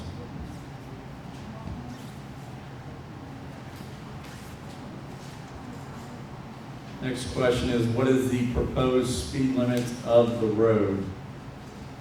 I am going to assume what the current speed limit of Eubanks Road is, it will stay as is, correct? Which is it 20? So we'll stay at the current speed limit, which we do believe is 20. Is there an option to reduce that? There can be. That's something you would need to approach council and the mayor about regarding the future. As part of this discussion, I've officially asked, and this is the council.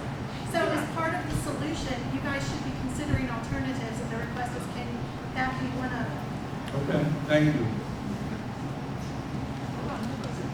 What safety features are going to be included as part of this road?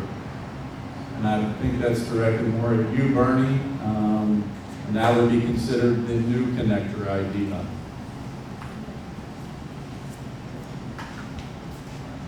I don't know of any additional safety features. I'm not sure what the question is referencing, but the street's just going to be designed to whatever the standards are. That would be the obligation. Speed bumps? You want to clarify? Speed bumps? I'm sorry? Speed bumps? Speed bumps?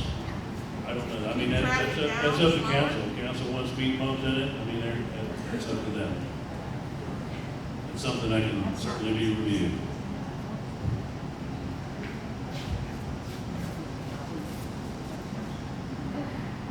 Next question is, what will happen to the power lines that are behind my property? They will stay currently in their same location of where they are at, so that will not change.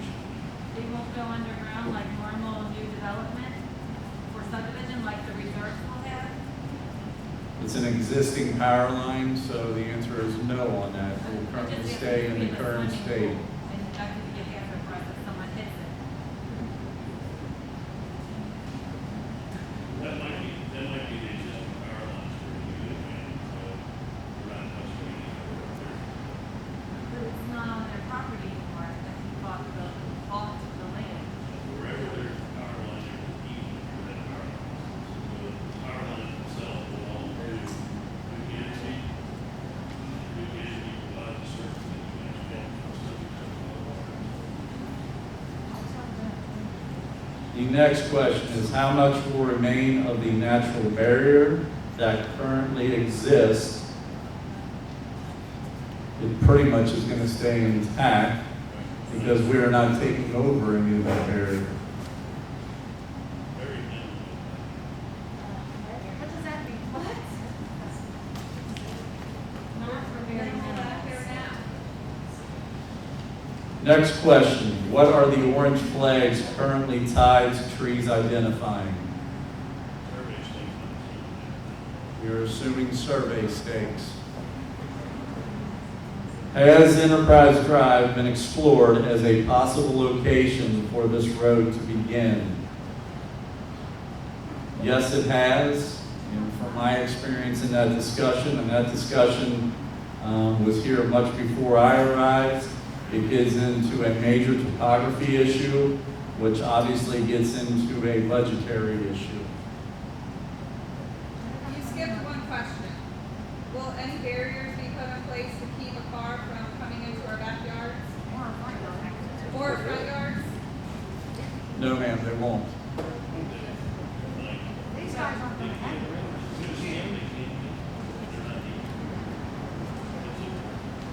If you understand the topography on behind your backyard, the topography is very uneven and steep in locations. So Mine is very flat. Mine does not steep down, so we're just trying to better understand what it's really gonna look like. We're just trying to really understand. Correct. Saying it drops down, mine. And I'm trying to do a good job of facilitating this group and trying to answer your questions. Has any other location of the road been explored and researched as much as Eubanks? And I will let George answer that because he has been here much longer than I have. has any other road been explored besides Eubank's Road to create another in and out for access? We looked at possibly going up through one of the creeks that come out on the Eubanks and parallel to it, to take it up, to come up to Wood Hill Drive to go to Western Reserve. The topo is just too steep to do that. We also looked about coming around behind the Eubanks homes with the street and tying into Eubanks Road there. The topo again is straight up and down. That was the original plan. That's what I was trying to go with. However, I wasn't aware that the topo was that steep. It's the same location that we could have went if we could afford it because of the cost to Enterprise Drive. We could build a bridge across the creek. Again, the topo is straight up and down, and the bridge would have to be so long. It's cost prohibitive. But yes, we did look at those areas. And years ago, they looked at the bridge going across the Galway Connector. In fact, I believe KDOT for PDS, when this subdivision was looked at, because this bridge was on a comprehensive plan or another entryway into the reserves, they estimated the cost to be $14 million or more, which is, nobody can afford that. So yes, we did look at other alternatives of trying to find another location. It's just very, very difficult, and this was the one that was the most doable of all the ones that we looked at. The cost of redoing, realigning Eubanks Road, purchasing houses, it was just too cost prohibitive.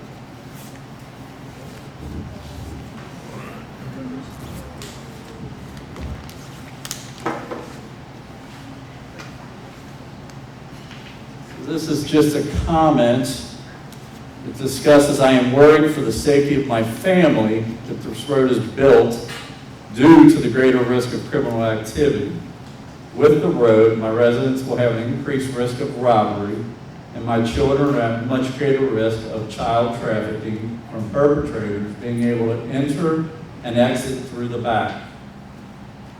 Chief Allen, do you have anything you'd like to share on that?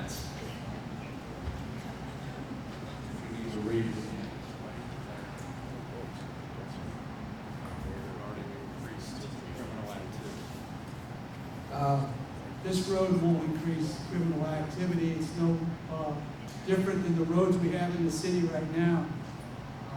I don't see, in my 30 years, I've never seen a road add to sex trafficking of children or anything like that.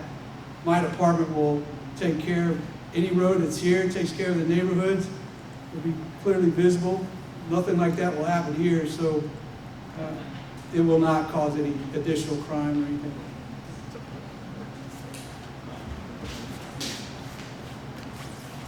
And lastly, Julie mentioned in the future, I would appreciate a better effort by the city to keep residents informed of situations impacting property value and quality of life. I expect, at minimum, a letter mailed to my property and an announcement via the city's Facebook page and website when issues are being voted on and discussed. The next email sent is from Lisa Collins. She also has some subtitles with some questions. And the first subtitle is the need for the road. Question 1, what is the police and fire department opinion of adding an additional road? We already have 2 outlets, Crossings and Sierra.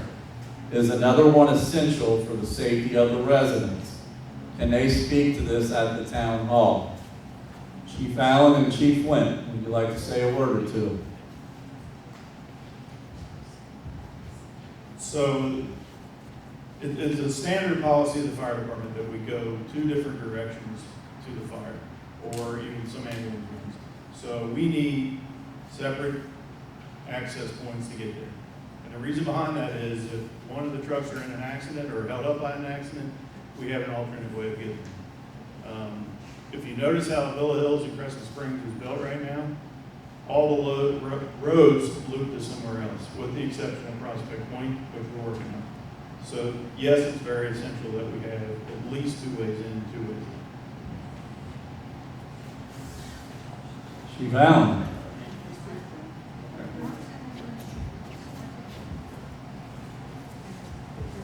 Next question from Lisa is, how could a neighborhood of 80-plus homes be approved without a clear and concise road plan at the beginning?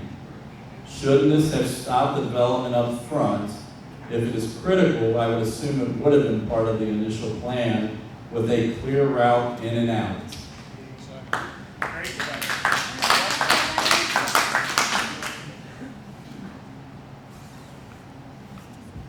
I'll try and answer this. The city has a comprehensive plan. It's updated every 5 years.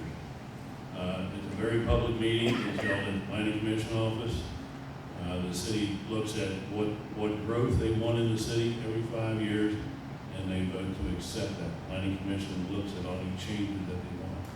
So this has been planned. The property's been zoned for this use for a long time. So the planning has already been done. The road extensions, like I told you earlier, it's been addressed in the comprehensive plan for some type of connection. We're just trying to work with the city to achieve that goal. The connection, like I said, it came out over by McD Concrete, by St. Elizabeth. That was one plan. There was property set aside for it on the other side. But then when you get into the cost and split the cities up on a $12 million bridge, it's just not feasible to do. It's almost impossible to do.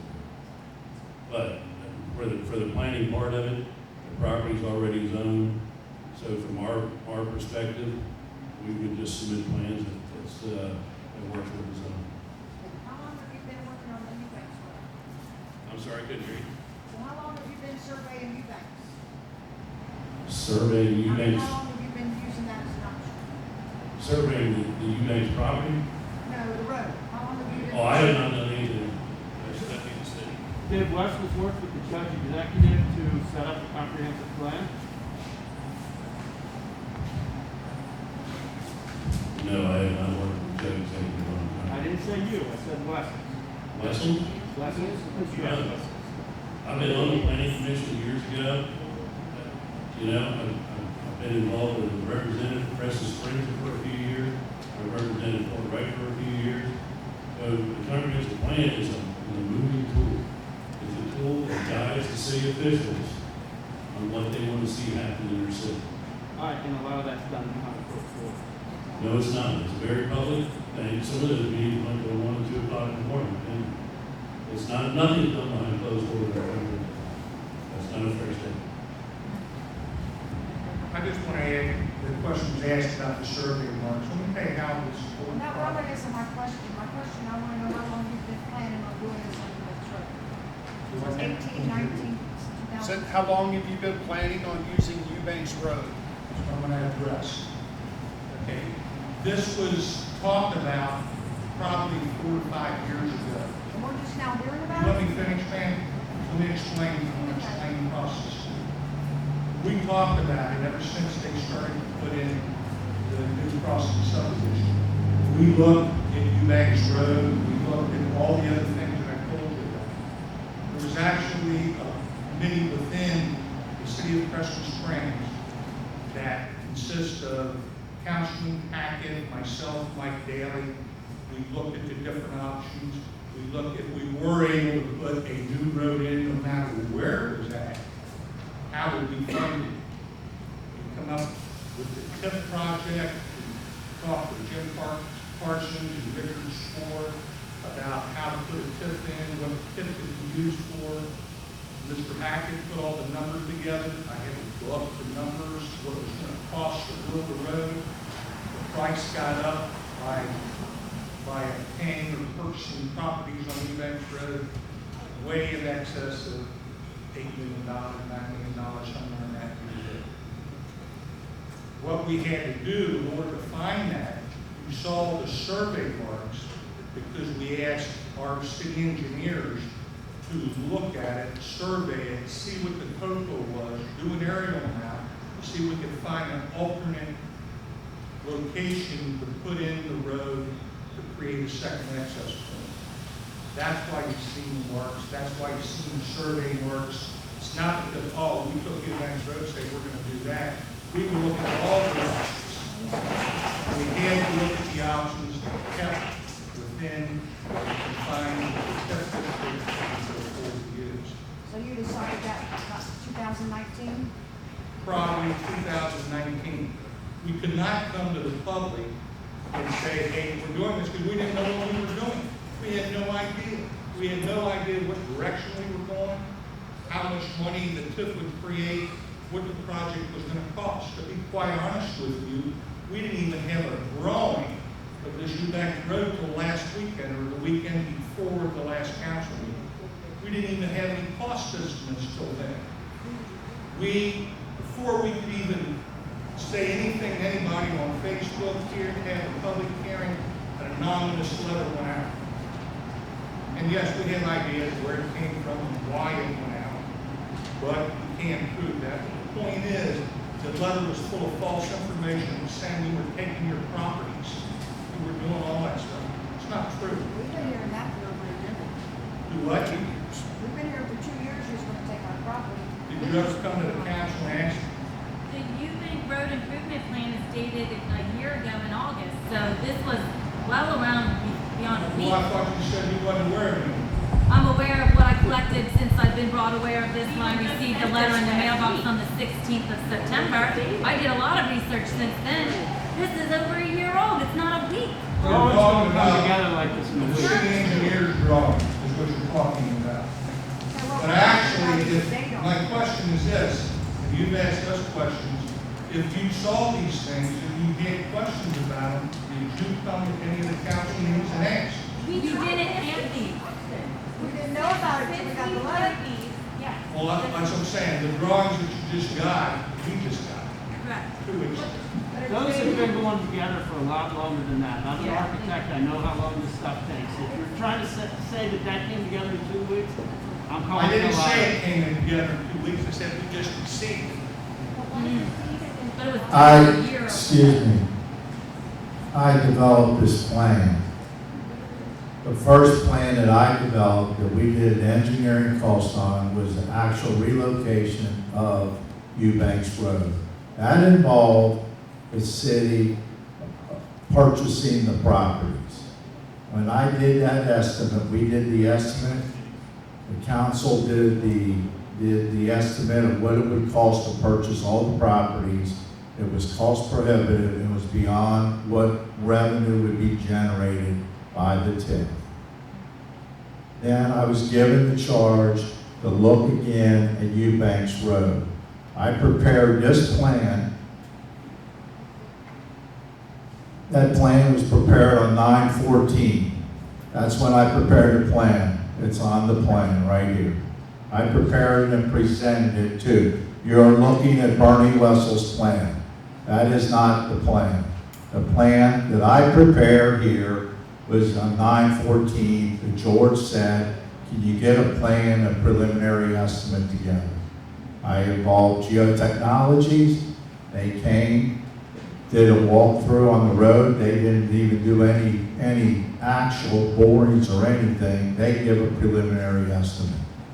Now, anybody that tells you that I prepared that plan before that is dead wrong. I prepared the plan at the request of the city administration. And I prepared the final plan that I did was on 9/14. So no plans were involved. Excuse me? So no plans of anything was until 2 weeks ago. The plan that I came up with right now, an estimate on that plan. I did the original plan for relocation of Eubanks Road last year. Yes. With that, once we looked at the preliminary cost of that, that plan was put aside.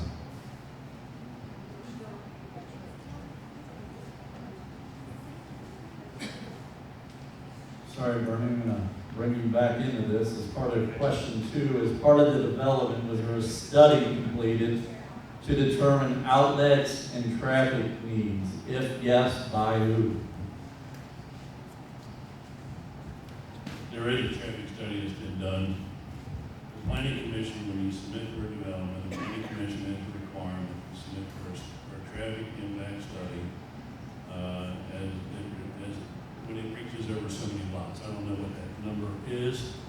There was a traffic impact study on the reserves. There was already a traffic impact study with the anticipation of, I believe, 100 lots on the additional Eubank property. It was all done again, and these two properties were also done concurrently with the project going on in Villa Hills. There's a traffic, once they're submitted to a traffic engineer from the Planning Commission, who is who actually works for the state of Kentucky, that reviews them. And there's a conclusion that's submitted, the whole 9 yards. Those are all public documents, and you can get that at the Planning Commission if you like. Has the council seen that document? Have you guys seen There's not a requirement for council to see that document. It's a submission that goes to the Planning Commission. That's the way all of Kenton County's handled.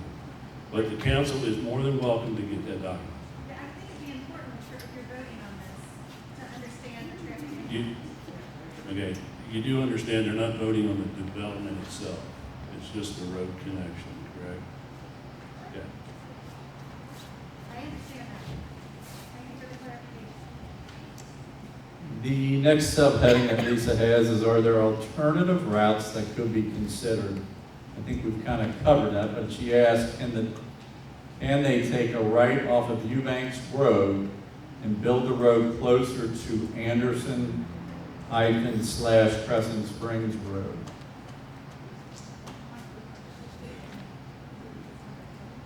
I think we get into the topo issue again, do we not? Lisa, that is something that we have looked at. And once again, when you look at the topography, it gets into a design that takes it out of the price range of why we really created the TIF, which makes it not affordable for us as a funding mechanism to kind of budget what we're trying to do now. Second question Lisa has under the subheading, can they build a road off the road by Bluegrass Meats? And I think you're referring to over in Erlanger, right?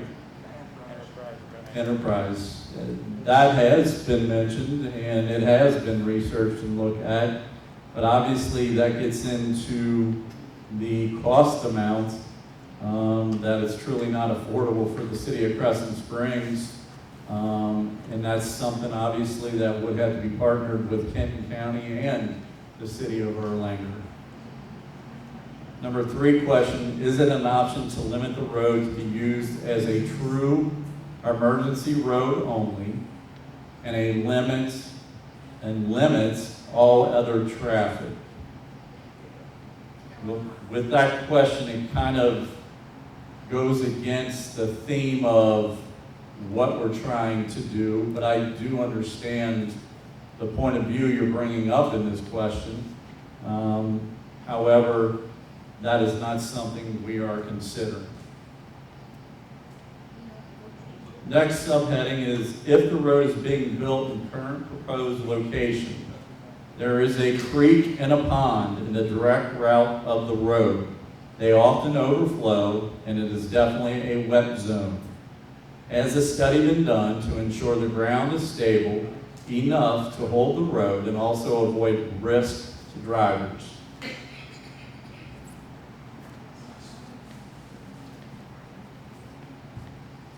You may want to look at these following questions because I have a feeling you can clarify some of those. I think I spoke to the biggest problem concerning drainage on Eubanks Road was the 2 very undersized culverts, and if it is improved, they would upsize those culverts. I don't know about the study to ensure ground is stable to hold the road. Prior to doing any of the drilled shaft walls, as we will have the geotechnology engineer go in and do borings where they will know the exact depth of rock. The drilled shafts are very stable. They'll stay stable. Any space that we see the need for any guardrails would be placed on are either close to the drilled shaft. Drainage treatment, what kind of drainage treatment will be installed? I talked about that. How will we be guaranteed that there'll be no overflow into the residents' yards? If you're talking about the new section that is coming from the reserves, there's absolutely no chance that they'll have any kind of drainage going into the yards because water doesn't go uphill, and you got anywhere from 8 to 20 feet of difference in elevation. Will the city be responsible if our properties are flooded as a result of the new road? Again, if you're talking about the new section, it's impossible. How far from the property lines will the road be? I don't know. I know that the road's going to be built off of the property line in the property that's owned by the Wessels, and I would say it's going to be probably at least 20 to 30 feet off of the property lines. I'm sorry, so did you say yes, it would be 20 feet off of our property line?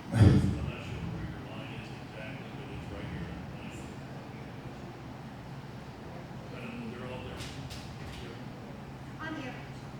Will you use any of the easement property to build the road, remove fences, etc.? If so, what kind of compensation? No, there won't be any touching any of the property lines. Will natural barrier be provided for the homes that back up to the road? I think it was answered. It would be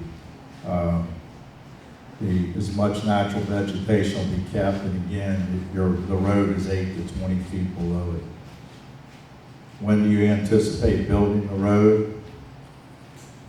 At least a couple of years. At least 2 years, as Bernie said. The city would require it to be done. How long will it take to build the road? The improvements to the Eubanks, I don't know. I'd have to see with the construction season, probably about, I would say, doing the entire thing of existing Eubanks Road would probably take, I would say, at least 3 to 6 months. Yours would be probably about the same. Will allowance be provided for homeowners on loss of value? I think we've discussed that. Exactly where will the road connect into the reserves? I think it's Cary Way is the intersection. Cary Way is the intersection that would then go down.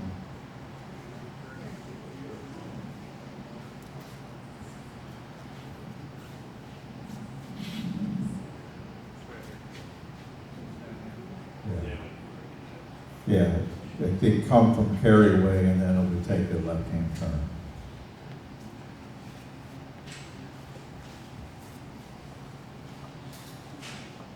Next subheading that Lisa has is anticipated traffic increases to the new road.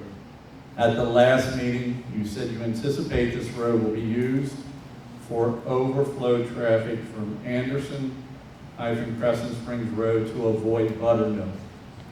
Has a study been completed to help the residents understand the potential increases in traffic through the neighborhood on Sierra?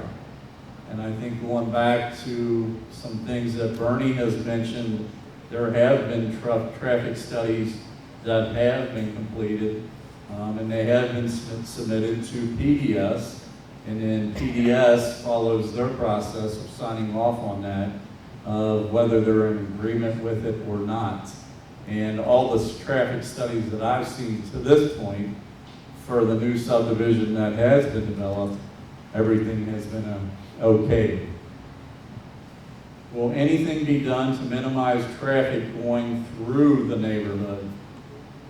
Lisa, are you referring to your neighborhood currently? No, I'm referring to the neighborhood, or I guess the reserve neighborhood. So they're gonna take a lot of overflow traffic off of whatever we call that street, Crescent Springs, Anderson. People are gonna take a left by the ice rink, go back up there, go through and hit Sierra, and then go right and go all the way back to Amsterdam Village. So you're gonna get people bypassing Buttermilk, and they're not even residents of crossings now. And what's the impact there, and how much overflow do you anticipate? Because that, right by that ice rink, it's super crowded. You are totally right. I fully agree with you. In order for us to approach the state of Kentucky, which is District 6 here in northern Kentucky, in order for that to happen, we have to see what does take place over the next 5 or 10 years if this project were to happen. And at that time, we could approach with a sensible recommendation to the state that would get into traffic lights. But as of right now, there is no way that the state is going to allow any type of traffic light system to go in place currently. If you wanted to ask, you had something you wanted to share, if you want to come on up. No, I think it's to piggyback on that question specifically, but I do have, and I will step up in a minute. Okay. But specifically, she wasn't asking about the 4-way stop and then the traffic light. She was asking about the traffic down the 1.5-lane road on Eubanks to the 2-lane road that then cuts all the way back. That, not the actual intersection, but the overflow traffic that will naturally go that way. Because I don't have a dog in this fight. I live on Cary View, or Cary Way, whatever you want to call it. I live on Cary View. I live in a cul-de-sac. I bought a cul-de-sac for that reason. So I don't have a dog in this fight. But that's a very good point. His property is going to be a super highway as he goes by it. So, yeah, where is that study, not the study on Anderson, but the study of the impact of the estimated number of cars that are going to go through the neighborhood? That's more, I think, what she's trying to ask. Not about going to the state. Hang on one second. You can't do a traffic study on what potential people are going to do. People that are driving they are going to pursue what they could be as the assumed quickest way to get to a destination. And I emphasize the word assume. I was in a business for almost 20 years, and I went through traffic studies, and I timed things and that, but people are going to seek what they believe to be the least resistant way to go. There's no way that any traffic study, any traffic engineer is going to say, okay, this house is going to go this way, these drivers are going to go that way. It's a thing where it's going to be least resistant. As it was pointed out at Anderson Road there, at that intersection, if there is a lot of congestion there, people won't go that way. They won't go that way if they're going to be backed up on Eubanks Road trying to turn on the Anderson Road where there's no traffic signal. They won't go that way. They go that way the first or second time, and then they'll stop and go a different way because they're going to say it's going to be least resistant to go that way. So there's no way that you can do a traffic study and say which way is people going to go. It would probably generally increase the traffic in the beginning, but you don't know how it's going to work over time.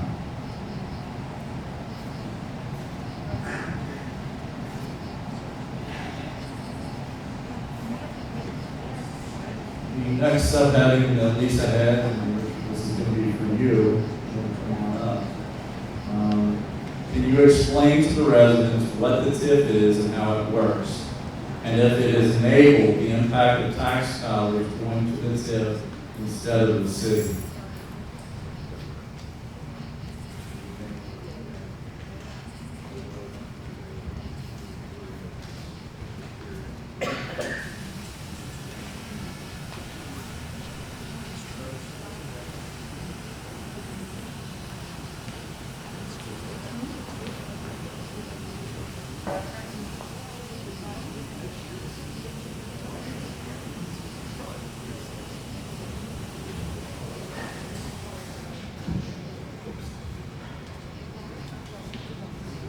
So I'll try and rehash the talk I gave again just a little bit.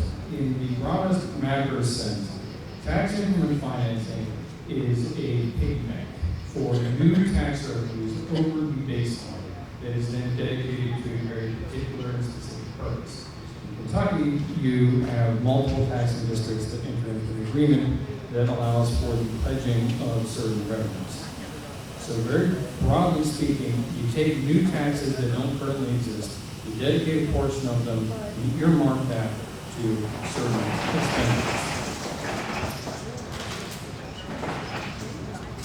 The question of if it is activated and the impact of tax dollars going to the TIF instead of the city, that I suppose speaks to more quantifiable questions which I cannot answer without having specific cash flow considerations. Obviously, the distribution of tax dollars is formulaic.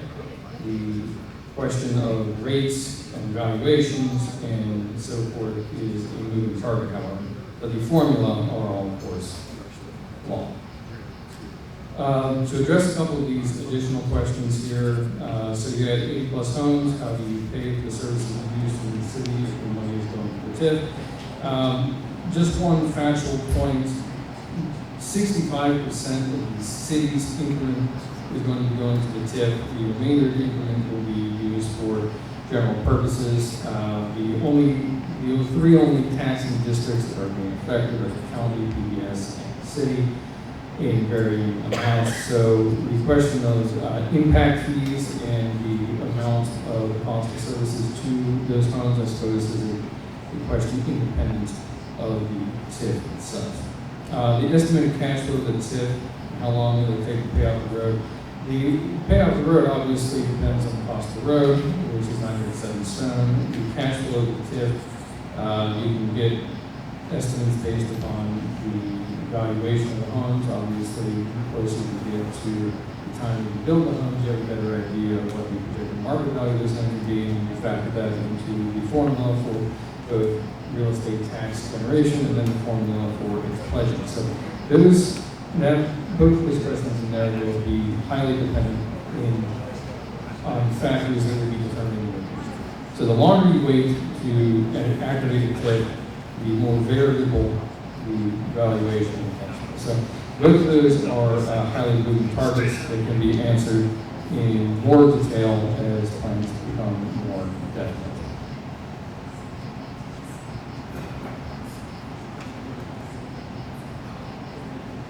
Was there any piggyback question on that or follow-up?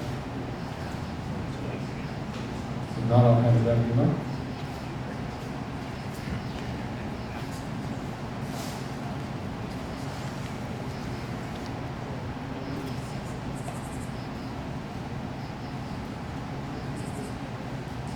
I'm going to go to an email that is from John Love.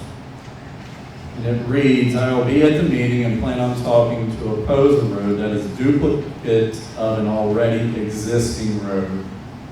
Is the board meeting its financial responsibility as far as spending the city funds? It would be interesting what a court might think about this. And I'm just going to refer back to the talk that he just had regarding the TIF. And also the presentation that he did at the beginning of the meeting, talking about the actual TIF itself and educating everybody on it.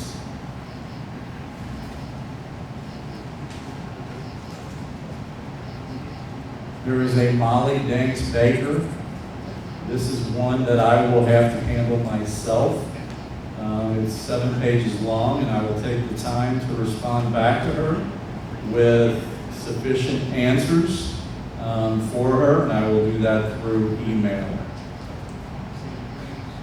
Gentleman in the red, you did want to come up and talk. I don't know if you covered everything, but you are more than welcome to come on up here. I just have one question, Why don't you come on up here? All right. Whoever that podium, I didn't want.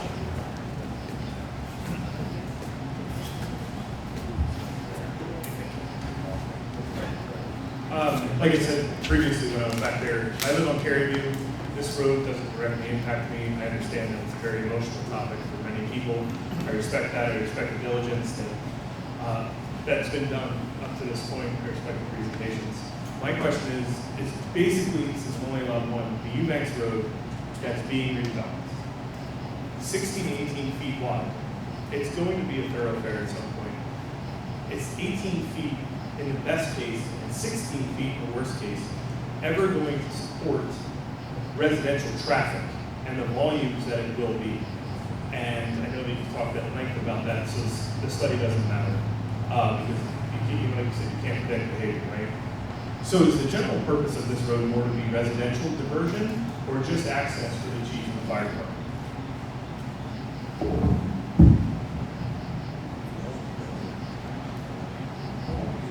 I believe that the number one goal that was at least stated to me would be emergency access.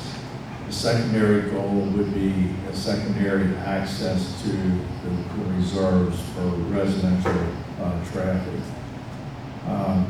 An 18-foot wide road, and we pay 16, 18, and I put that parameter out there in case we got into a situation where we couldn't get the 18, but our goal would be the 18. Traffic-wise, and the amount of traffic and speed in that, generally what you have is, one fear I have is if you put a new surface on, you increase the speed.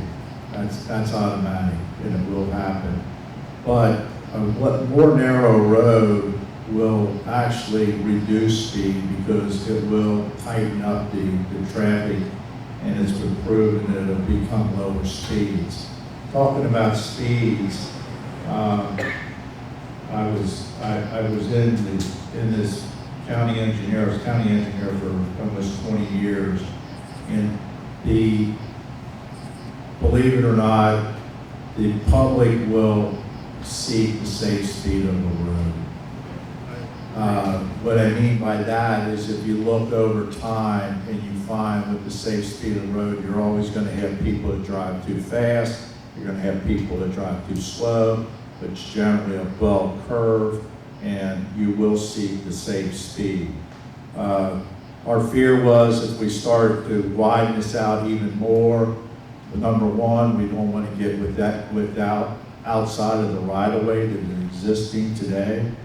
And if we did build this new road coming around here on that new road, and that would make it a higher speed road because it would be a 20 to 22 foot road. So our goal would be to have 18 feet. 18 feet will be a safe travel road for both residential, and it'll definitely work as an emergency access.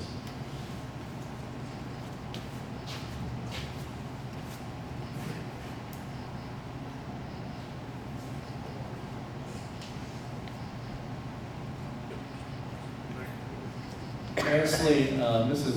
Eubanks would like to come up here and say a few words, if you're ready.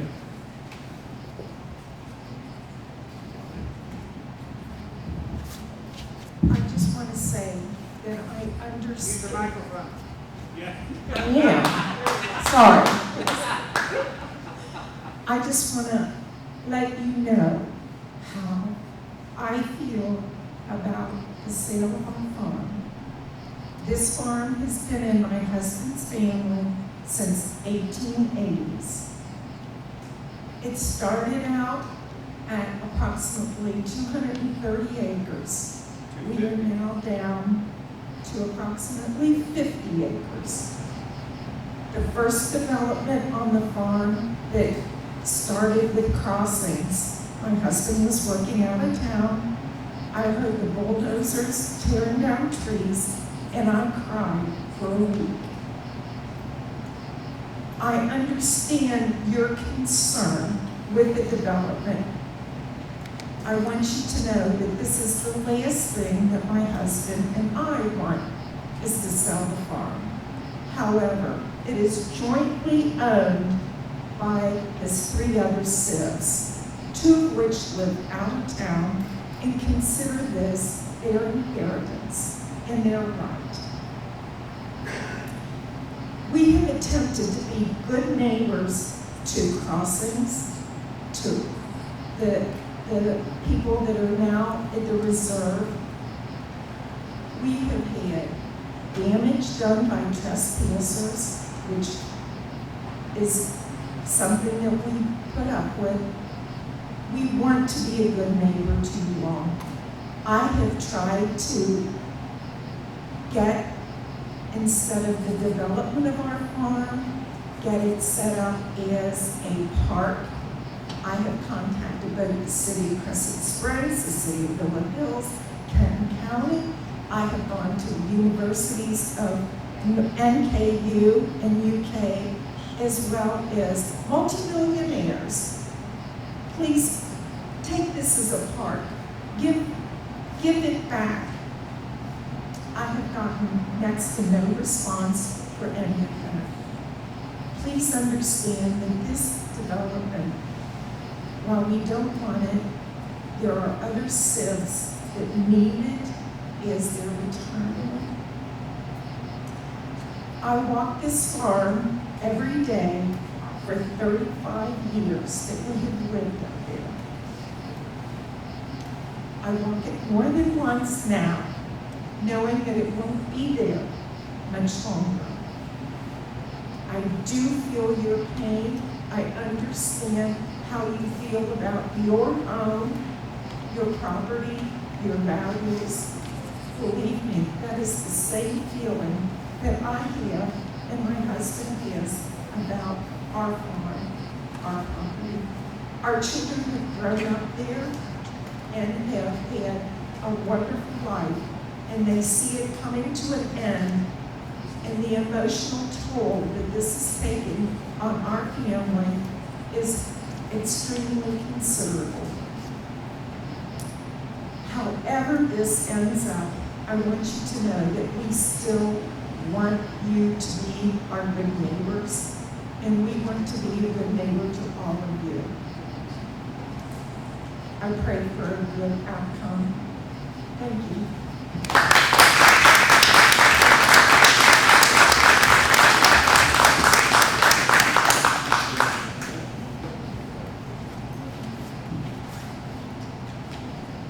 Mr. Baker, a question I have for you as the city attorney.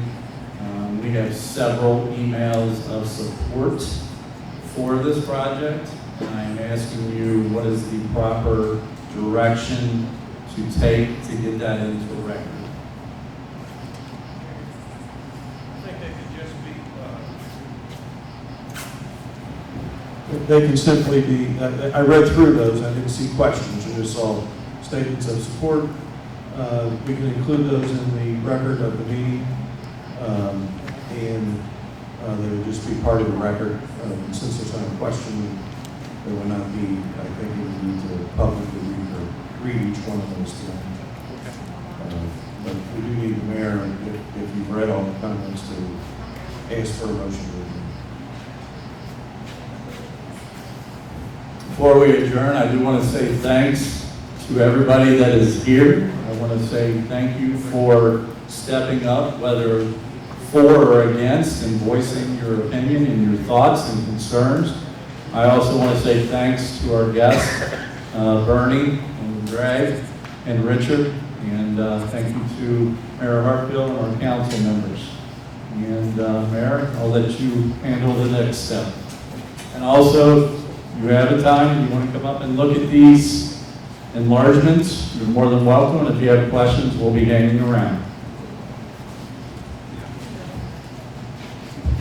Next item is to call for a motion to adjourn. Vince made a motion, Ted second. All in favor? Meeting adjourned.